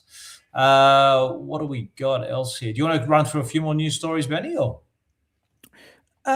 yeah, we can do. I think we don't go too much longer. We try and keep it. We didn't do a poll to see how long people want the podcast. I was quite interested to understand actually if there's a. You want to do a poll on that? I think why not? Everyone seems to be into the polls, but let's see. I think an hour is a good time. That's what I kind of think. But you never know. Maybe the people think different. Okay. Although we've probably lost a few of the guys that would have said hour. So. Well, you keep talking, and I'll create this poll. So, how long do you should the podcast like the be? podcast? Do you like? Oh, where is it? Do you like the podcast? What is it? Hour and a half, half an hour, hour and a half, 2 hours. 30 minutes. I'll go option 1, 30 minutes. Option 2. It's our first podcast back, just for the people. So, don't worry, we'll be back onto it. But this one's good to get rid of a few of the things that have been happening over the summer. Talk about them, iron it out, start afresh. Because I know I speak to some people. Lots of people have different ideas of it because you can't keep everyone happy. I always think when I'm listening to a podcast, I don't really mind how long it is as long as it stays relevant, which sometimes I guess we can babble on a bit. But I think with the news one, it's good. But we could do more frequent ones, less, I don't know. Well, I guess we'll find out soon. Every day we're going to do one. All right, here we go. Is it starting? Oh, here we go. All right. How long do you like the podcast? If it's roughly half an hour, put in 1. Yeah. Roughly an hour, 2, 1.5 hours, 3, or 2 hours or more, or 2 hours, 4. We'll see if there's any Oh, jeez. Okay, we might be here for a bit longer. See, babe? So you're worried we're doing it too long, but look at it. People actually don't mind it when it's a bit longer. That's interesting. Oh, here we go. I love how you could just see it moving up and down. Oh, okay. So hold on. Even though, on the screen you can't see the amount of people voting. If you look on the side, only you and I can see it, Benny. But on the side, you can actually see the numbers. You see that in the menu there? No. Or next to the menu. Oh, I can. Oh, okay, maybe it's because. Oh no! Click on widgets. Click on widgets. Oh, okay. Yes. It? Yeah. Okay. Oh, that's cool. Yeah. So at the moment, 18. We've got 23 people have voted. Keep voting. My only thing with this is these guys might have been listening for an hour and 10, so they're going to be more likely the long ones, and the guys who like half an hour might not even tune in. They just hate it. It's good. No, it's good to know. No, but it's good to know. I think it's good to know. Okay, I've been always on the wavelength of that. Just like if we've got something relevant to talk about, once you're into a podcast, I'm usually driving or traveling or doing something anyway. So it's kind of like radio. And if you said to me, "How long do you want your radio?" You'd be like, "Well, I just want to turn it on and have stuff happening." So I guess it's that kind of idea. I guess it depends what job you've got. Like some people have jobs where they have it on in the background and they're just listening to it. Okay, well, that's good to know. Good to know. Yeah, for anyone listening, 21% saying an hour, 42% 1.5, and 30 or 40% 2 hours. So 80% of people are happy with 1.5 hours plus. I've got nobody with half an hour at the moment. Good to know. We're doing some good market research. God, we're learning a lot, aren't we? So look, if most people want at least an hour and a half, we've got to go for another 17 minutes at least. Okay, so let's pull up some stories. Let's pull up some news. We've got to talk about that board then now because it's in the thumbnail. Oh, yeah. Okay. Well, let me just or do we do that as a separate video? It feels like it needs a separate video. I haven't done much research on it. I just saw it. I watched it a bit, and this was a while ago. It was a few months ago now. I just remember thinking, wow. And it's in Australia, isn't it? The guy is it Jim? The guy who's doing the video? Yeah, he's on the East Coast. Yep, he is. Oh, hold on, where is it now? Is that the budgie smugglers? Is they the guys who call themselves the budgie smugglers? Is that am I making this up? Where is it? I'm just trying to find. It's just a link. There's no. You can hardly see it. It's near the beginning. Okay, where are we? Sorry, guys, but the problem is when There's a YouTube video. It's a YouTube link, I think. Oh, okay. Oh, yeah. Sorry, Benny. I've got to try and find it. It's not that easy for me because all I see is a link. I can't see which. That board until I find it. I can't. Can you see it, Benny? I can't see it. No, but Matt has got a good idea. He said if you start it and stop it now, and again, you can have different titles for different sections, makes it easy to navigate afterwards. I mean, that is the problem when we do these long ones and we change a lot. People can't tune. But then I guess we should probably make some clips out of certain sections. I think that's probably, I need to start doing that. I found it. It's not a YouTube clip. It's sorry. It is a YouTube clip, but the link is actually to Windsurf TV. That's why I couldn't find it. Okay. There it is, Benny. Wow, the Windsurfing TV. You should have known. Yeah. So, all right. Let me move. Okay, I'll hide this poll. So now we're back here. So, Windsurfing. You can play it on YouTube if you want. Yeah. We have got some new things going on Windsurfing TV, which I have been threatening to make a video, but we've got a few things going on. We're just doing the challenge at the moment, the challenge section. Anyway, carry on.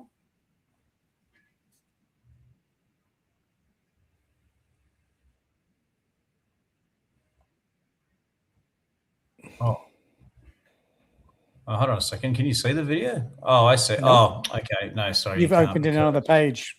Yeah, sorry. Bear with me. Bear with me here. Sorry, guys. It's quite hard sometimes when doing everything live. All right, there we go. Greg kissed a party at Budgie Boy, going 37 knots on that stomp. That's crazy. First 37 knots. I was pretty amazed that he actually just said, "Can I have a go?" Because they look wild on the bottom. You'll see. This guy, Bruce McKee, he's been around for a while. The world of water. His design was the Bombora Capricorn back in the 80s, Australia's biggest selling sailboard. And he's been doing surfboards and stuff since, shaping for pros. Sonny Garcia won Makaha Classic on the board that he shaped. But he's been doing a lot, and he's just come to windsurfing. Now, he said that my Jimmy's Beach antics inspired him to have a bit of a crack at something. He's had a crack at something. He turned up. I'll try and run through all the information in different videos of what Bruce has said about the different shapes. But we took him straight down to Budgie Boy, and we were blessed to get a little bit of wind. We got out there, and Greg Kiskapati, he went 37 knots. The fastest guy on that day was Big Matty Dowes, head budgie smuggler, been sailing his whole life, often one of the fastest. He did 40. And I think the next guy was Byron that did 37.5 knots on full new slalom gear. This video, by the way, goes for 12 minutes here, Ben. Yeah, so, no, I we mean, don't. Yeah, we no, don't watch the whole thing. It's interesting, but just look at the bottom shape on this bad boy. Yeah, I mean, it is like a step. I mean, it's not a new concept. It's definitely extreme. Mr. McGee said there, it's more of a hydroplaning race boat hull than a windsurfer hull. The Morph, that's the one I was on. That's 100 litre, 58 wide. 230 long. Yep.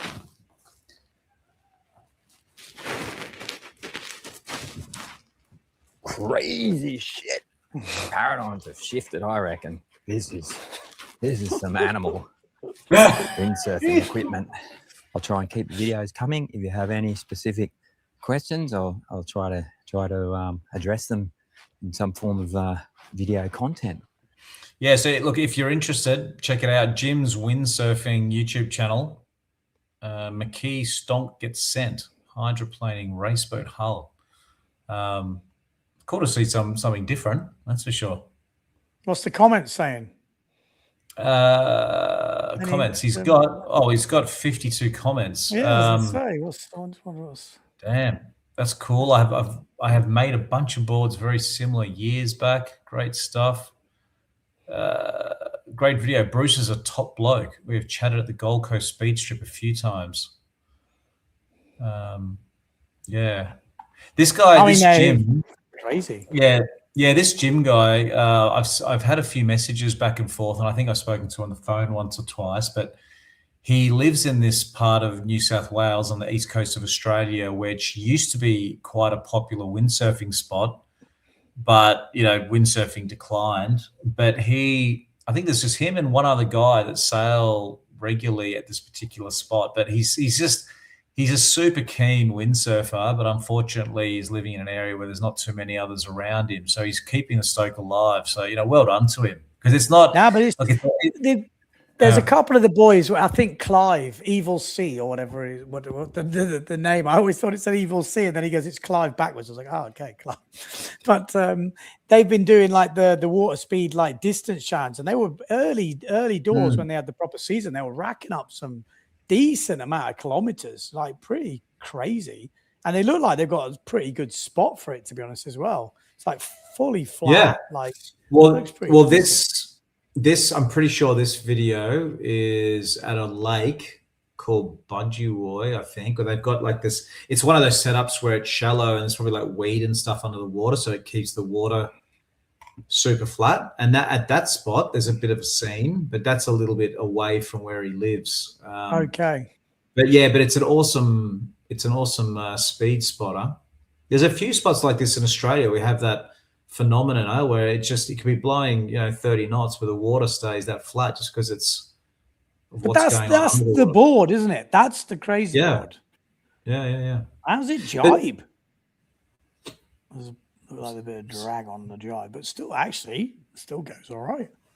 But that's why they're called the budgie smugglers. Okay, now I understand. Yeah. He sent me a few videos for Send It Sunday and Windsurfing TV and stuff over the years, and I've got a bit of a backlog. Just to anyone who has sent videos, they are coming back. I'm just building up a nice collection, so Send It Sunday will be coming back.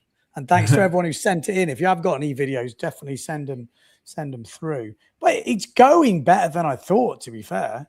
I mean, but everything jibes good when it's dead flatter. I mean, who knows what this thing's like in chop? But, I don't know. It might be fine, but no, it's definitely interesting. It's definitely funny. I mean, it's going there, isn't he? Interesting. Like I say, it's very interesting. That first monster, that Dutch board. I think it was a Martin van der Meer or Vandenberg, or who was it designed it? This might be Beautiful name. It's called the Stonk. Bit of a different theme. The Stonk. A bit more.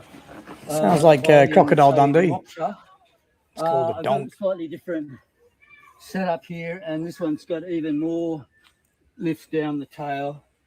But we'll see. Like there could be variation where. Whether it's needed, pull it in there. But like I say, they work completely, really different than a normal, windsurf board. Yeah. So anyway, if anyone wants to watch it, go check it out. Yeah. All right. So. Oh, there we go. Evil Sea. I've seen him, Clive. I know Mobsy, who is in the video on that board. I can ask him to contact you for a podcast if you want. There we go. The offer There is you there. go. Let's see. This one. Here we go. So this is another case of, as you get, Not going foiling. Jesus. Yeah, that's in case you're wondering what's going on. But there's shark teeth in a foil board, or like a stand-up, or like a paddle board type, or downwinder board, whatever you call it. Downwinder, yeah. But we've reported on this a few times, but it seems that sharks have a liking for foiling. And this one, look at that. His bloody foil's got chopped off. But you saw the one in Fuerteventura as well. Shark had a nibble at one of the foilers there. So it's not just like at Fuerte. Yeah. Well, they did the winging event after us, and I heard they had to stop it on the one day because I thought one of the boys had his thing nibbled or something. That's what I thought, right. Anyway. It's right at Sotavento there. Damn. Apparently, I don't want to spread vicious rumors, but there was definitely a video I saw a picture. Oh, that's amazing. I actually thought about it. I was wondering about sharks in Fuerteventura. I was like, is it not really an issue there? There's been a few with the foilers. That, I've never heard any other report of anything, but foiling is 100% drawing in attention from sharks. 100. Yeah. There's no getting around it now. We've seen way too many things. Remember we first did that first podcast with the whale that jumped onto that guy in Sydney. Yeah, but I don't think the whale saw foil. I don't know. I think there's something. You don't think? You think that's just a luck? That's just a fluke. Because I've windsurfed here in WA. You've got to dodge the whales in springtime. They're jumping all over the place. Oh, okay. I thought maybe there was something that it's kind of like trying to land on the fish. No, I think that. Look, there's been every season there are close calls with windsurfers. Like they're so huge. I just don't think I don't think they're picking up. Okay. Yeah. Okay. Well, 100% the foilers are attracting sharks. We've seen it's not unlucky now. It's not an accident. There is something that the foil is giving off, whether it's the vibrations, whether it's the look, whether it's the speed, whether it's all of the things put together. Foiling, if you don't like sharks, don't go foiling because there is 100. Look at it. I mean, yeah, I'll be honest. It's a bit concerning because I've had a few people say to me, "Oh, Paul, you should try foiling. You probably get into it." But this issue, like, if I lived in an area where sharks weren't an issue, then it's not an issue. But I live in Western Australia, and there's, it's. Like you speak to fishermen around here and they're always telling you shark stories. So I'm kind of like, I don't know if I want to be going out in the ocean foiling downwind around here. It's not really. No chance. Especially with, if that happens to you, you are quite far out and then you can't even get in. Well, that's the thing. Like if you had a boat or a jet ski around you, that'd be cool. But when you're on this thing, there's not a lot of float on it. Well, not much going on, isn't it? So Dan says he reckons it's the whistle from the foil that attracts the sharks. Matty says surely the foil looks like a fish because it's underwater. I mean, it just would look 100%. Exactly like you can imagine it going through your water. You can see looks like a little stingray thing. You fucking can have a go, aren't you? But wow, yeah, it would put me off if here in Portugal. I don't think it would, but at the same time, you remember that one we watched the other day where there's two of them and there's a shark following him, and then the one in Furta, I could name like 10 or something. That was fucked up. That one, like if that guy fell off, he was a good chance of getting chomped. This, the thing is, it's basically a big lure. You're just dragging a huge lure through the water, aren't you? 100%. You probably sell this in the shop. you should just stick a hook on it. Huh? When I was in WA, I was spending some time with Ben Newson, and he used to have a little boat, and we go up to Exmouth and go fishing and this stuff. And the whole joy of the fishing was basically going to the fishing shop and picking the plug or whatever you call it, the lure, to get the right fish. And I don't know why I seem to be picking these golden lures, but now I'm looking at this, I'm thinking maybe we were going for the wrong thing. Maybe I should have gone for this black foil type looking one. That's and look, the terrible thing is too. You know, usually when you're doing downwinders, you're a bit off the coast, aren't you? You know, you're not doing it 5 meters off the beach. You have to be sort of in the way, like in the open ocean swell area, which is deep water. See the guy who's see the guy with the paddle. He's just sitting there, just in probably half shock. Eh? He looks in shock. Everyone else is like, look at your board. He's like, what about my leg? But you know what's suck about that? Let's just say you're really into this. You're like, yeah, I've just found my new sport. Oh, I'm going to do this now for forever. And now he's sitting there going, oh fuck, what am I doing now? I'm going to keep doing this. Literally. But you know, the crazy thing is, does the insurance cover you for that? Insurance? Like, look at him. He is just in shock. He is just like, oh my God, boys. I don't give a shit about the foil. I only just made it in. He is absolutely distraught, isn't he? Do you reckon he's sitting on the beach thinking about insurance at the moment? He's thinking of everything, mate. He's like, my new foil, what am I going to tell the wife? He can't tell her a shark attack because then they won't be able to buy a new one. She'll be like, you're not going back out there. Maybe that's what he's thinking. I've just spent $5,000 on this setup and now I can't use it anymore. Yeah. It's the sort of thing I would probably think about. Be thinking, oh, for God's sake, that's my new foil. Believe it. And the board, he's took a few nibbles out the board as well, hasn't he? Like, it's not like he like hit the foil. Did he hit the foil or hit the board, or did he hit the foil then hit the board? Because that would have been proper sketchy. Look at the teeth marks in that thing. Jesus. Yeah. Can you just pause it on his face? He looks he looks pretty the big plus. Mad. It's pretty mad. But I mean, interesting. Bit of a random let's see if there's foiling ruined my life, apparently. Comment here. And Tava saw a big one off of Ledbetter when we were coming down. Really? And then Laramie, the other guy, saw a shark coming in here too. So that was the third shark. The third shark? Third shark. Oh my God. The third one. They were downwinding and they saw 3 sharks. God, it just doesn't even. It's not. I mean, I love the way they've just. That guy.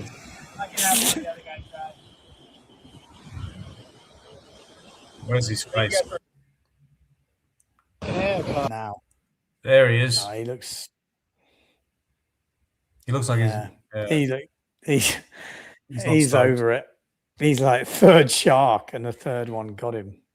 Foiling ruined my life. What does it say? We do downwinders where we are more than 10K offshore. You can't eliminate the risk. Be it the crash where you hit your head, cut yourself on the foil, or simply lose the board. It is what it is.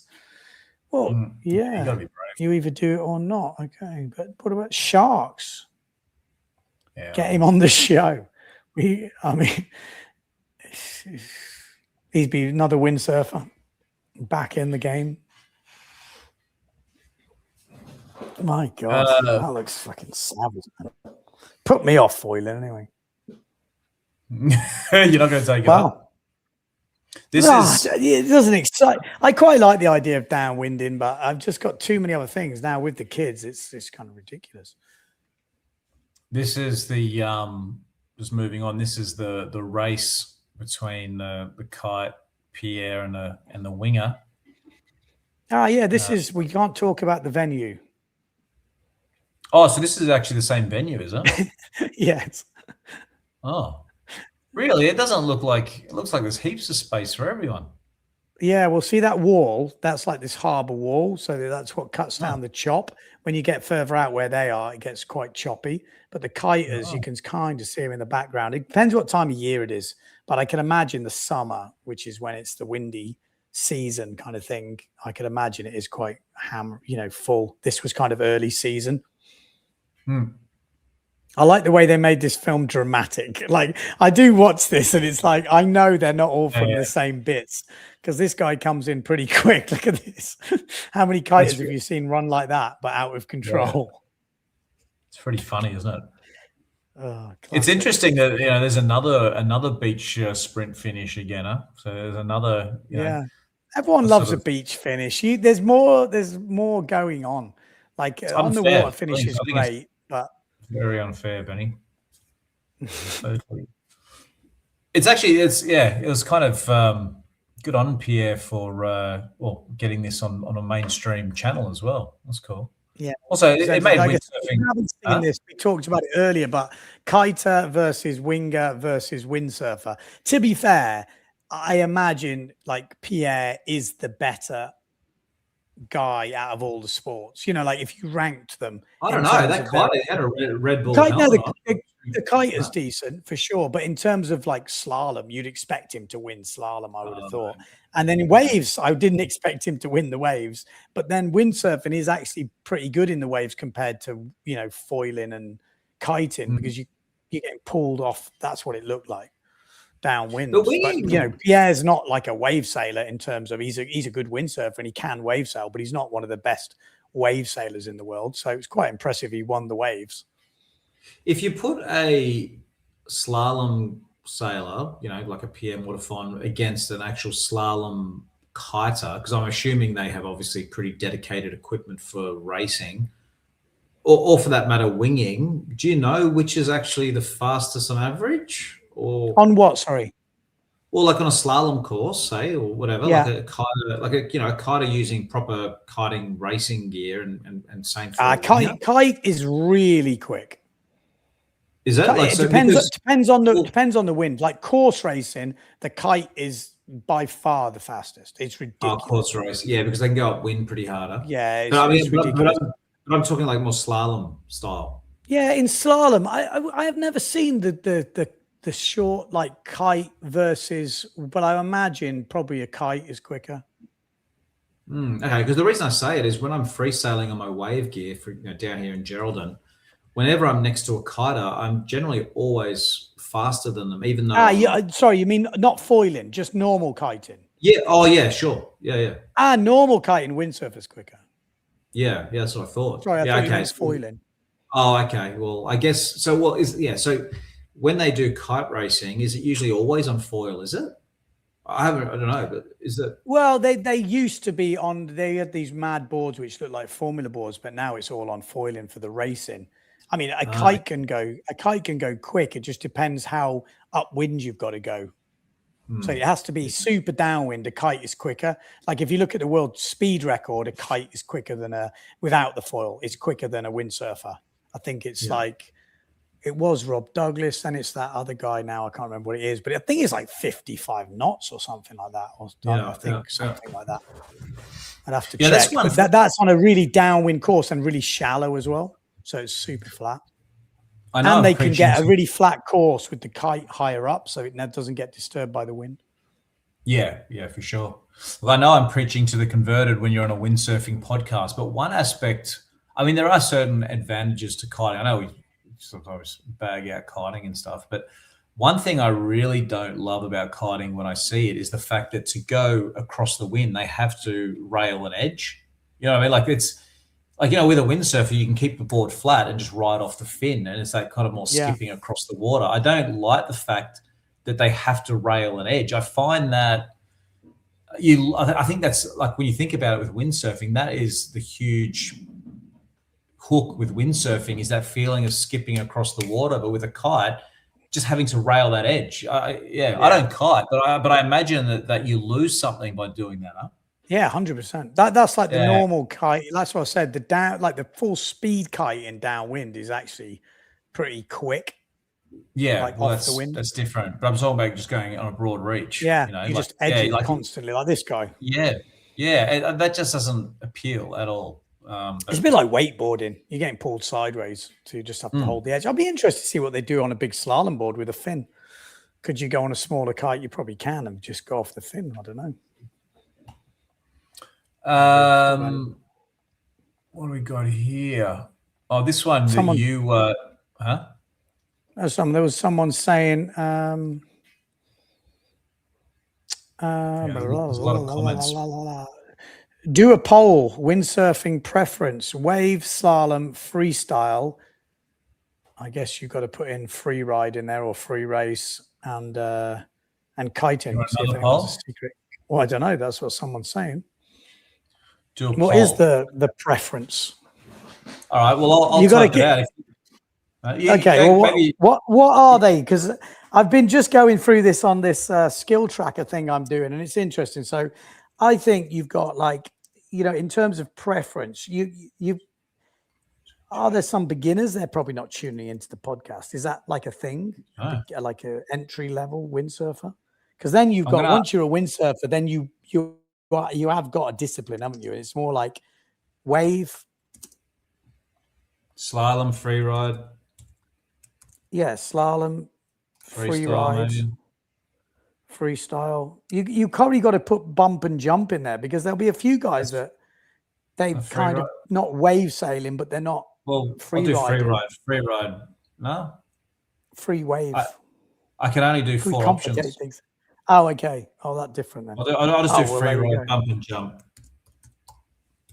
Okay. Bump and jump. All right. 4 options. Shocker. Yeah, I know. Disappointing, isn't it? All right, here we go. A new poll for everybody. Let's have a look here. So, has it come up yet? Why does it come up? I haven't seen it. You can only have 1 active poll. Oh, okay. Sorry, because I've got to stop this other poll. Sorry. Okay. Here we go. What style of windsurfing do you usually do? I say usually because people might do a couple, but usually I do all of them. Yeah, I know. Well, anyway. I would struggle to pick one of them. Yeah, it's hard, isn't it? Or you got to. Anyway, 1 wave, 2 slalom, 3 free ride, bump and jump, or 4 freestyle. I guess I'll put in 1 because I do mostly wave, but I do a lot of everything. Oh, this is interesting.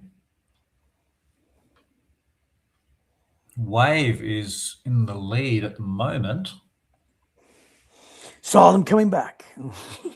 For anyone who's just joined the podcast, doesn't know what's going on, but basically there's a new feature here where you can do polls, and you basically just, and that's all we do now. But basically, you just type in 1, 2, 3, or 4 in the chat. So if you're mainly doing waves, just type in 1 in the chat and push enter, obviously. But wave, slalom, free ride, bump and jump, freestyle. So far, 62% do wave, 15% slalom, 15 free ride, bump. Oh, okay. Well, it's changing quickly now, but here we go. You know what?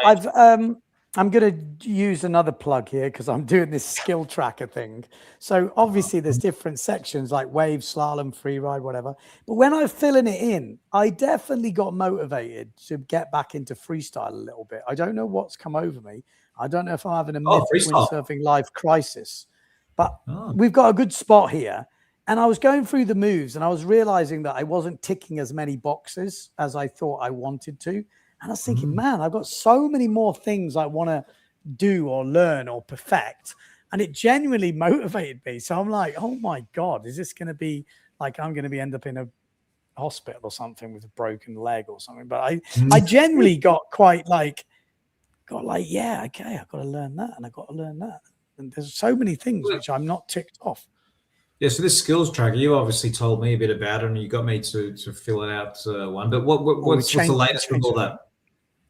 We did a, what do you want to call it, a soft launch where we just opened it up, and then people who are, it's free, but it's not free. It's free to anyone who supports the channel. So if you're a member and you're logged into the website, you can access it for free.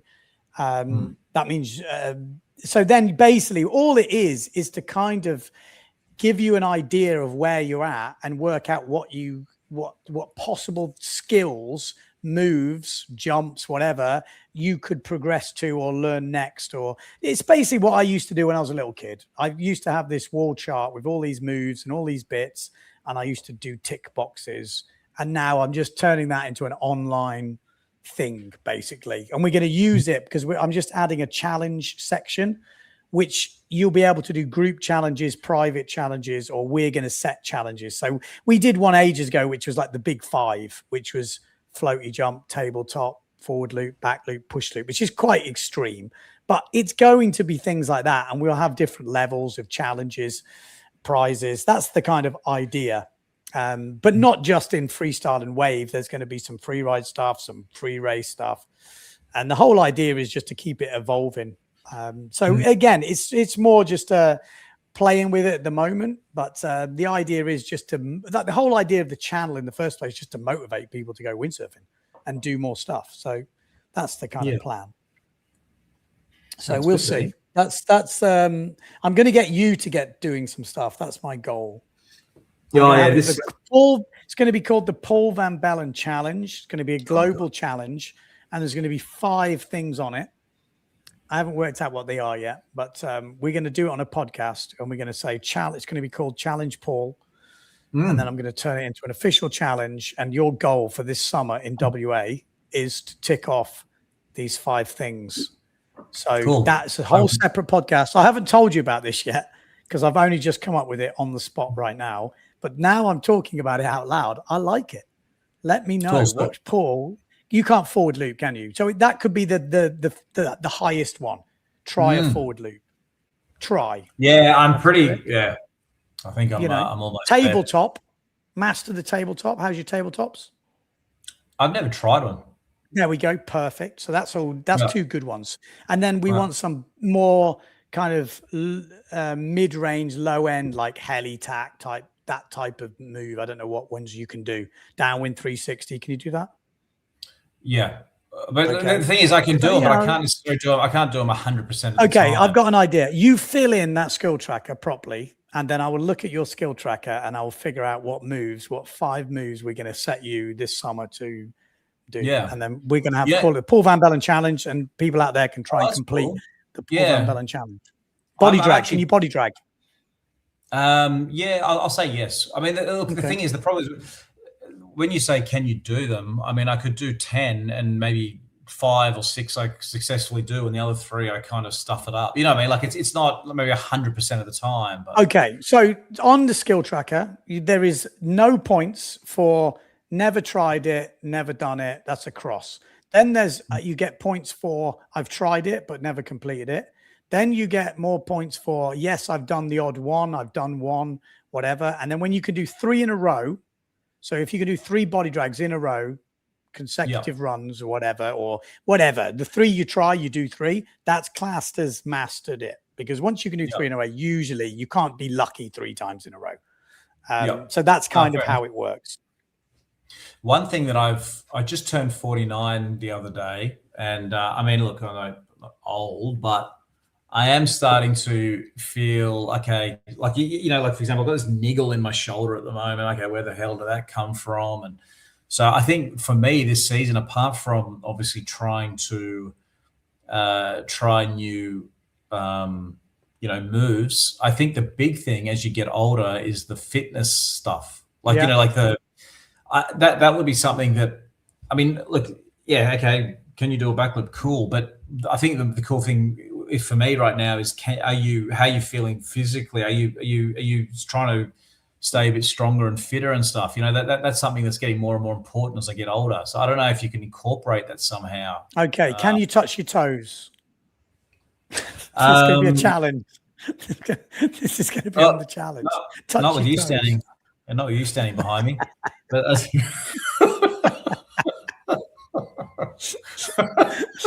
okay, we look. This challenge doesn't need to push you to like fucking crazy levels where you're scared to do anything. But touching your toes might not be on there. But there are definite moves which you don't need to go crazy. Like I'm not going to ask you to do a culo or something like this. But if you touch your toes, maybe the culo will be just. So hold on, you're going to have this in your skill. Like, is this one of my 5 things? I've got to touch my toes. Is it?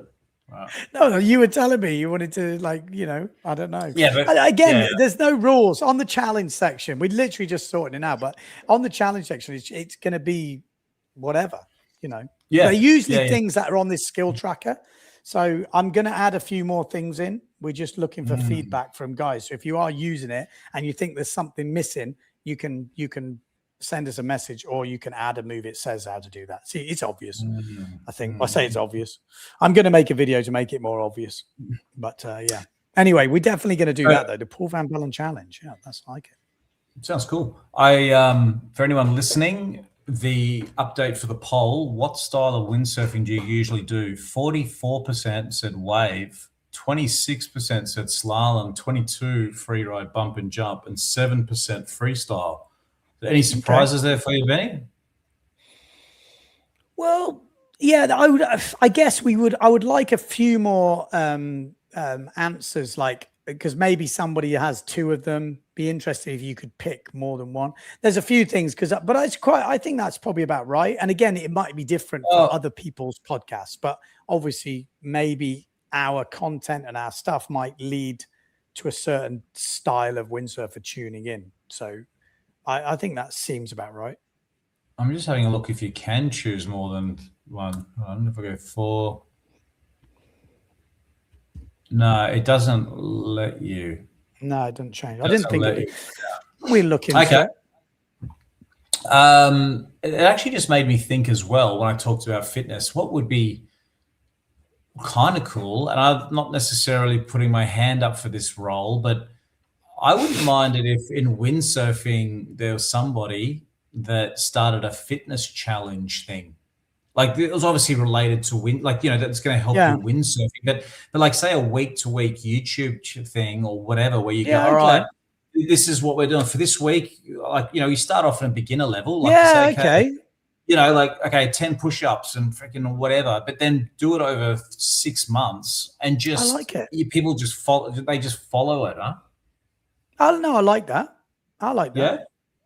Because I've actually got to do that. Yeah. And it feels like, I've been a big fan of this style of way of doing things, and I've done it to me in the past, where you basically put it out to the internet and then you're accountable to someone, you know. And it's kind of like this challenge. Like, I'm not fit at the moment. I'm not even sailing fit. I hardly sailed this summer, apart from in the heats and in stuff. But I know I need to get fitter. We're getting older. We look at the age group of our podcast, and they're all in a similar age bracket. So maybe it is worth just going, right, we're going to just keep a tabs on that. We pick out, maybe we need a fitness guy on the podcast to give us some key things. Because for me, it's more body, what, I don't know, there's a right word for it. When you use your body weight, so press ups, chin ups, you know, that type of thing, where you don't need too many other apparatus, squats or something like this. It might be interesting.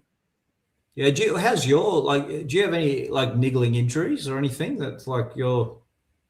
I'm constantly it sounds daft with the kids. They weigh, like 15, 16 kilos now. You're picking it up on one side and you got the other one on the other side, and you pick them up, or you're trying to show, dude, bloody hell, I tell you, it's well, what about when especially you go, I've started flipping around. Well, when you go windsurfing, do you have any niggling pains when you go windsurfing? After my heat in Tenerife, because I basically went cold turkey because I'm commentating. I hardly sailing. I borrowed Mark's gear for my heat, my master's heat, let's say. The next day I could hardly walk. Like, my legs were shot. I mean, it's weird, but you in its own, not even that long. They're like 15-minute heats. You do 3-4 heats or 4 heats, and hour of sailing. But that hour of sailing feels crazy, a lot longer. So yeah, it's interesting. It's interesting how much it pushes you, but you're also, it's not a good way to do it. You should build up into it. I'm the worst for going from nothing into like full on, like crazy stuff. I'm going to get injured, I think. So I do need to do a bit more fitness. I feel it at the moment. I'm not as fit as I should be. And I've put on weight. I'm like 82 at the moment, and I want to be below 80. That's a goal for me as well. It's crazy, isn't it? When you hit that sort of, I don't know, mid 40s to late 40s, but I don't know about you, but I'm really starting to feel, okay, like around that 50 mark, things start to change a bit, don't they? Like, you know, you go from your early 20s and like you're bulletproof, and then you hit your 30s and you're like, oh, okay, now I'm not 21 anymore. But that late 40s, 50, there's a bit of a transition again, isn't it? It's another little landmark.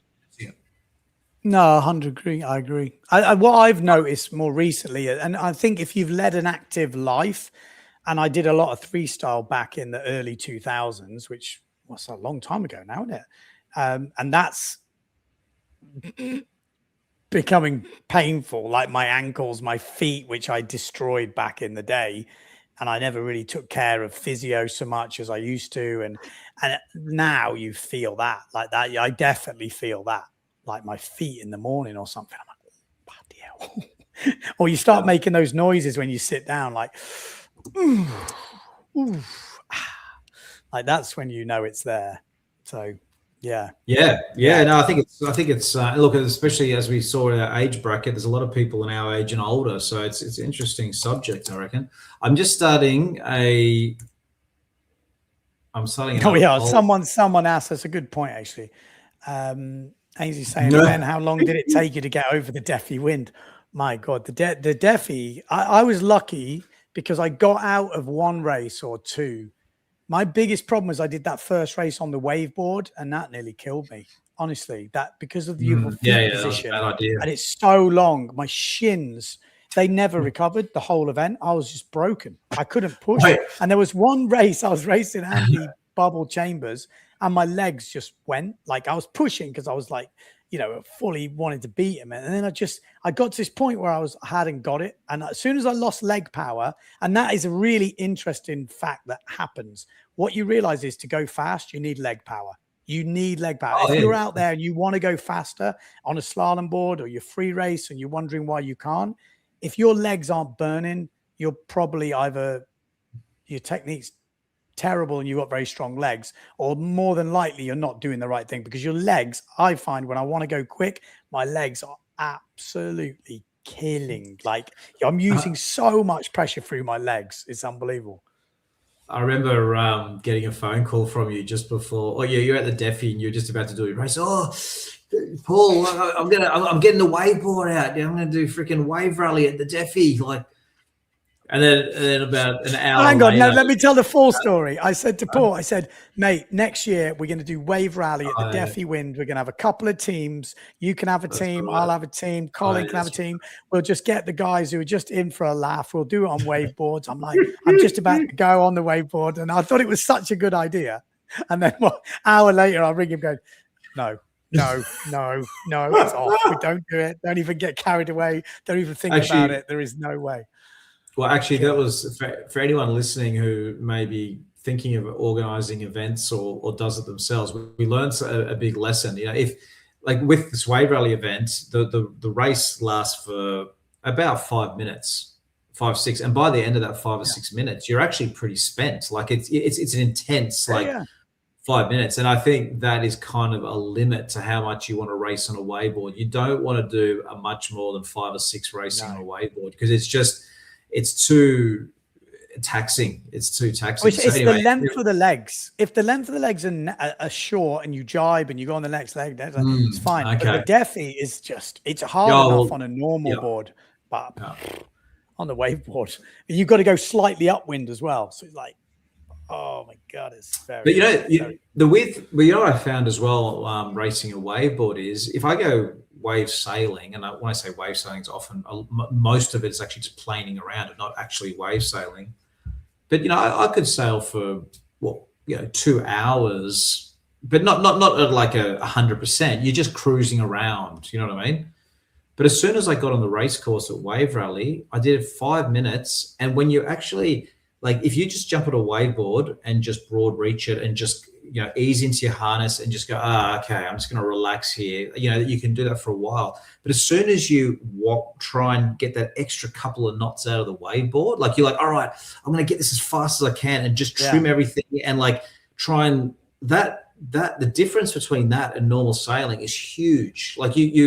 You literally can only last 5, 10, 6 minutes doing that. It was a weird experience. I didn't quite understand that when I first when I started that, But that's the same in slalom. You can go and cruise on free ride, but as soon as you really crank it up, you get on a bigger sail and you really push into the limit to get as fast as you can, that's when it totally changes. And this is the difference between the big guys and the small guys. The big guys have a cruise mode which they can go really quick, just kind of cruising, and they have another gear. Whereas when you're light, you've got to be almost, if you're in cruise mode, you're going slow, or I am anyway. There's certain styles of windsurfing. I need to be pushing 100% to go fast. If I relax, I go slow. So you'll go past me super quick if I'm just sailing normal. But if I'm pushing, I've got a much bigger, like the difference between cruising and pushing is massive. I think the big guys, the difference between cruising and pushing it is more, but it's not, the difference isn't as big somehow. I'm just starting the final poll here. Question, this is the next question. Hold on, is it coming up? Oh, yeah. Do you fin or foil? 1 for fin or 2 for foil? I mean, look, you might do both, but just maybe type in which one you mainly do. I'm assuming we don't have heaps of foilers here, but I guess hang on, before we go down this route, I'm going to look because there's a few questions here. Best thing, Matty says, the best thing I've discovered for fitness at 50 is to do lots of running. Oh my God, that's the worst thing for me. 3 out of 4 times a week, but at relatively low intensity. Run 5K, heart rate below 140. Hardly any recovery needed. Fitness goes up loads. That's interesting because I hate running. I just find it terrible. Hold on. Sorry, could you just, because I was looking at on the right, could you just bring that back up quickly, that comment? Best thing I've discovered fitness is do lots of running. Oh, I hate running though. No, but I don't think, for me, it's not good. My joints and bones don't like running. My back doesn't like running. Everyone doesn't like running. But I guess everyone's different, which is interesting. This is nothing against Matty. I'm just saying, for me personally, I know it's not good. Who's this? Running is awful. Running is awful with joints. Better bike or swim. I'm more a biker or swimmer. That's for sure. Yeah. And then running is fine if you don't heel strike or run too fast too often. Again, I'm not really into it, so I'll have to look into it a bit more. And this is Andy. This is interesting because I've got a take on this, which is not, and I've been speaking to a few people recently, and I'll get onto it. Maybe I've mentioned it before. I don't know because it is quite a big thing. But he says I definitely feel better when I stretch before and after. Usually too keen to get on the water there to forget. So my take on this, controversial or not, is, and I spoke to, who did I speak to the other day, and they had totally agreed with me. Leonard Neubauer. He said in all the stuff he did for Red Bull, they never advocated stretching. And I thought that's really interesting because I was telling him, I have found over the years that I have had less injuries when I don't stretch beforehand. That's not to say don't activate your muscles, but actively stretch.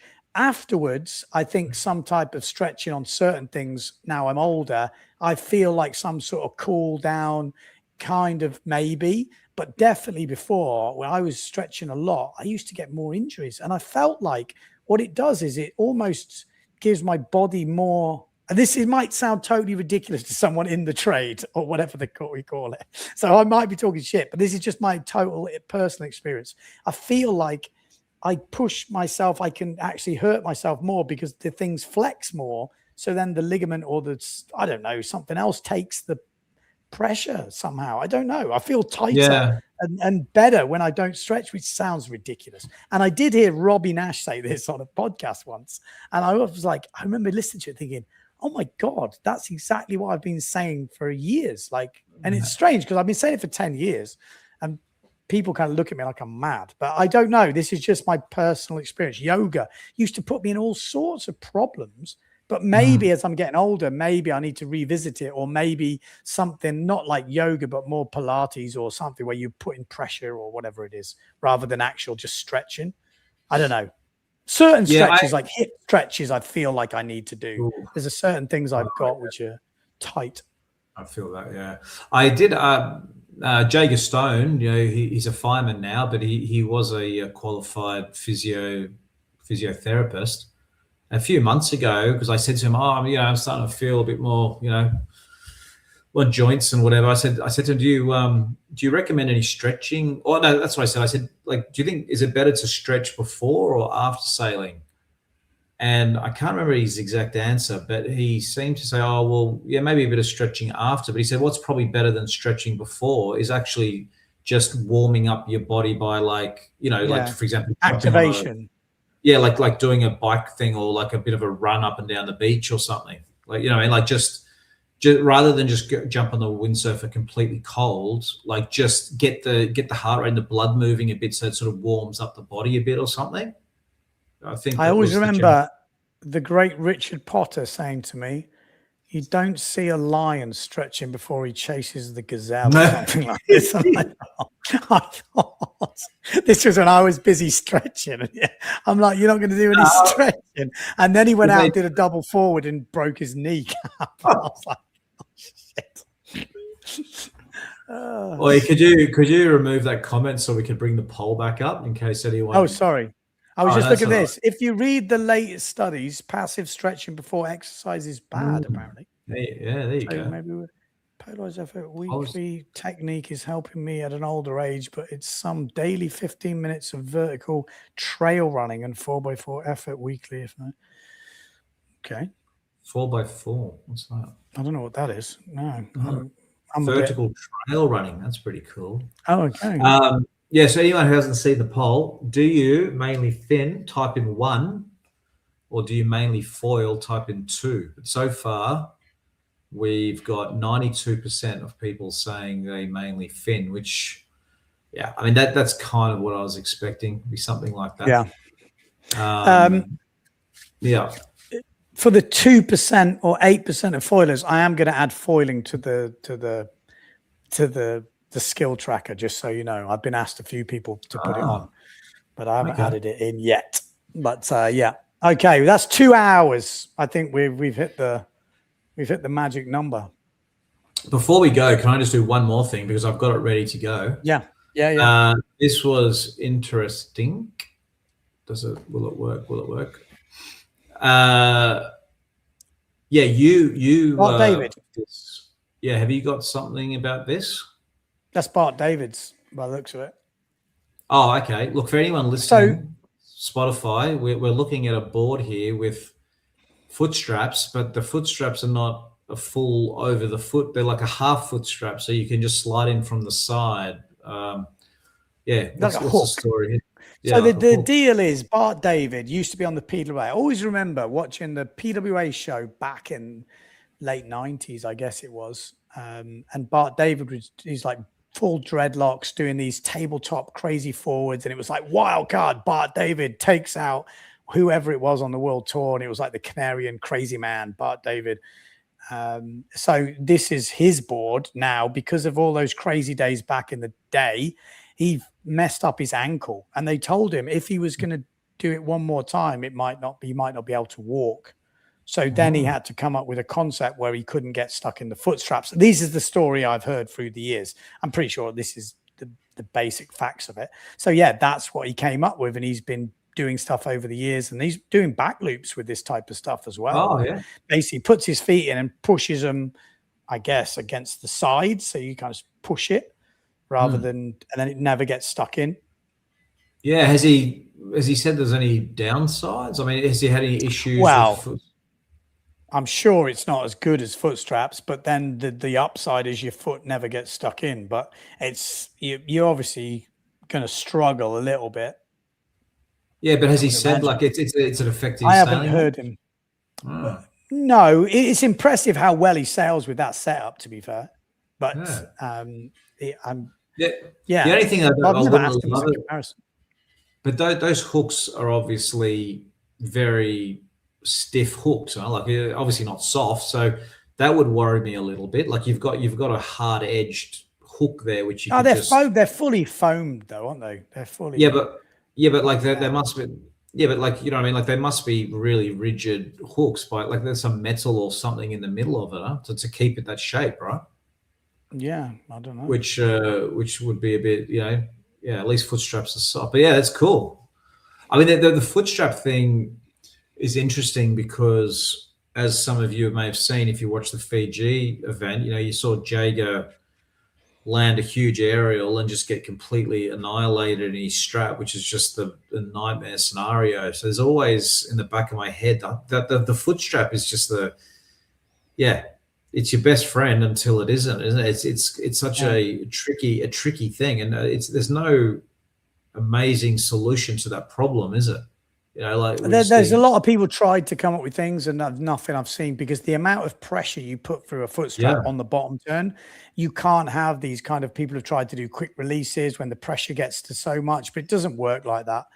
It's just pretty much an impossible situation to work out. And a lot of people have had Liz Franks and windsurfs. I saw some guy in the Canaries the other day who I put in touch with the doctor because it looked like he'd got one as well.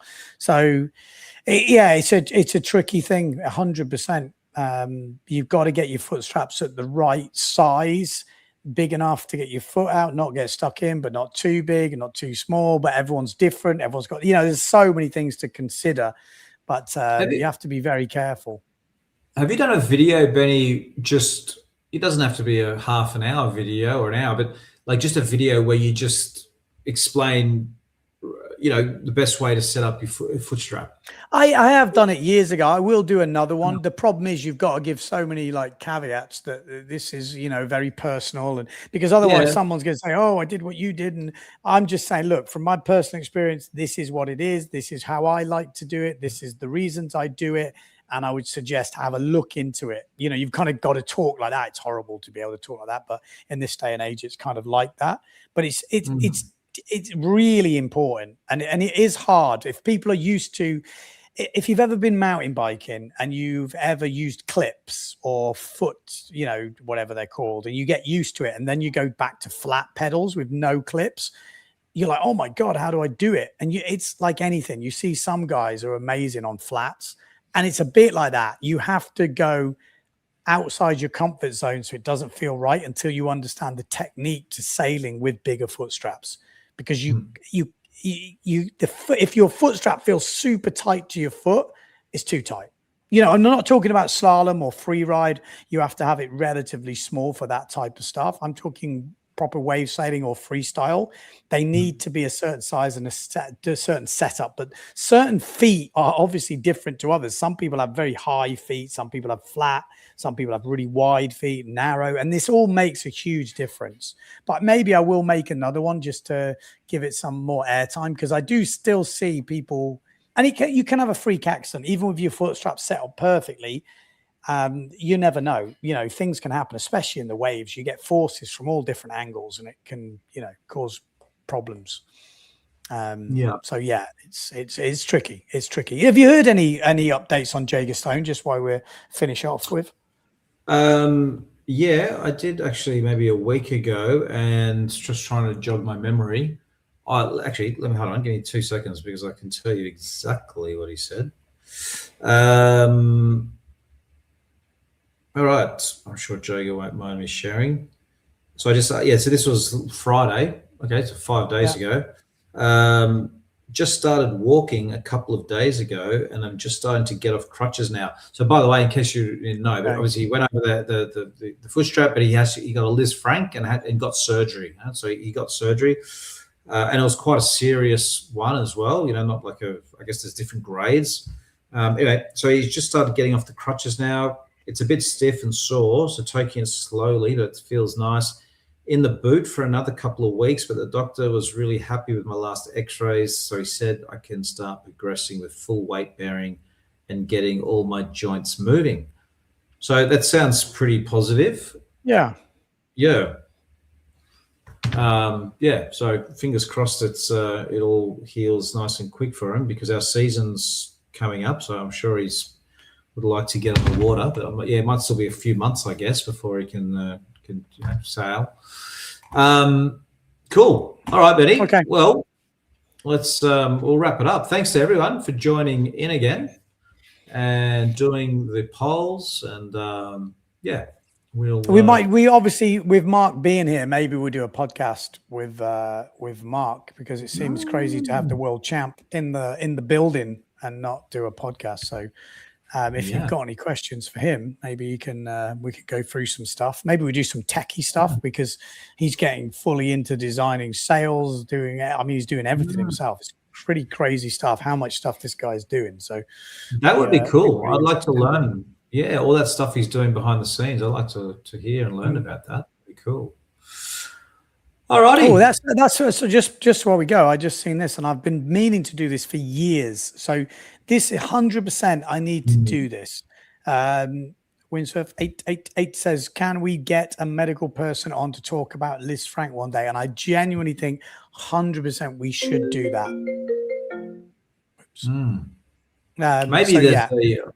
Maybe if anyone's listening to this podcast who's a doctor who wants to get on, or do you have somebody in mind, or? Not off the top of my head. I mean, the basics of it, you know, and I think it's like I could do kind of a warning video of these are the things, because they're the things I look out for. But obviously it'd be much better to have someone come in, because the main problems are people don't realize they've got it. They go for an x-ray. It doesn't show up on the x-ray. Then they wait.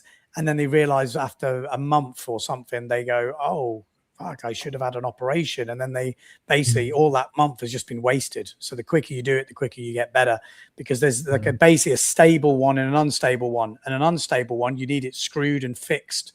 And it's pretty interesting. There is a doctor which Morris used, quite a lot of the windsurfers are starting to use, and I'm kind of giving his contact details to a lot of people these days. And if you look what Mark did from when he went out with the Liz Frank injury and then came back, and he's doing stall doubles and crazy stuff. That's nuts, isn't it? Mind blowing. So that guy, I've got a lot of respect for him, and he apparently everyone I spoke to who speaks to him says super nice dude. So maybe I should have a word with him and maybe see if he's interested. Maybe when Mark's here, maybe that would be interesting, actually. 100%. Yeah, try and get him on. That could be good. Yeah, that could be good. Okay. All right, guys. Well, till next time. Hopefully not too far down the track. Maybe we soon with Mark. But cool. Thanks, everybody. We'll Goodbye. Goodbye.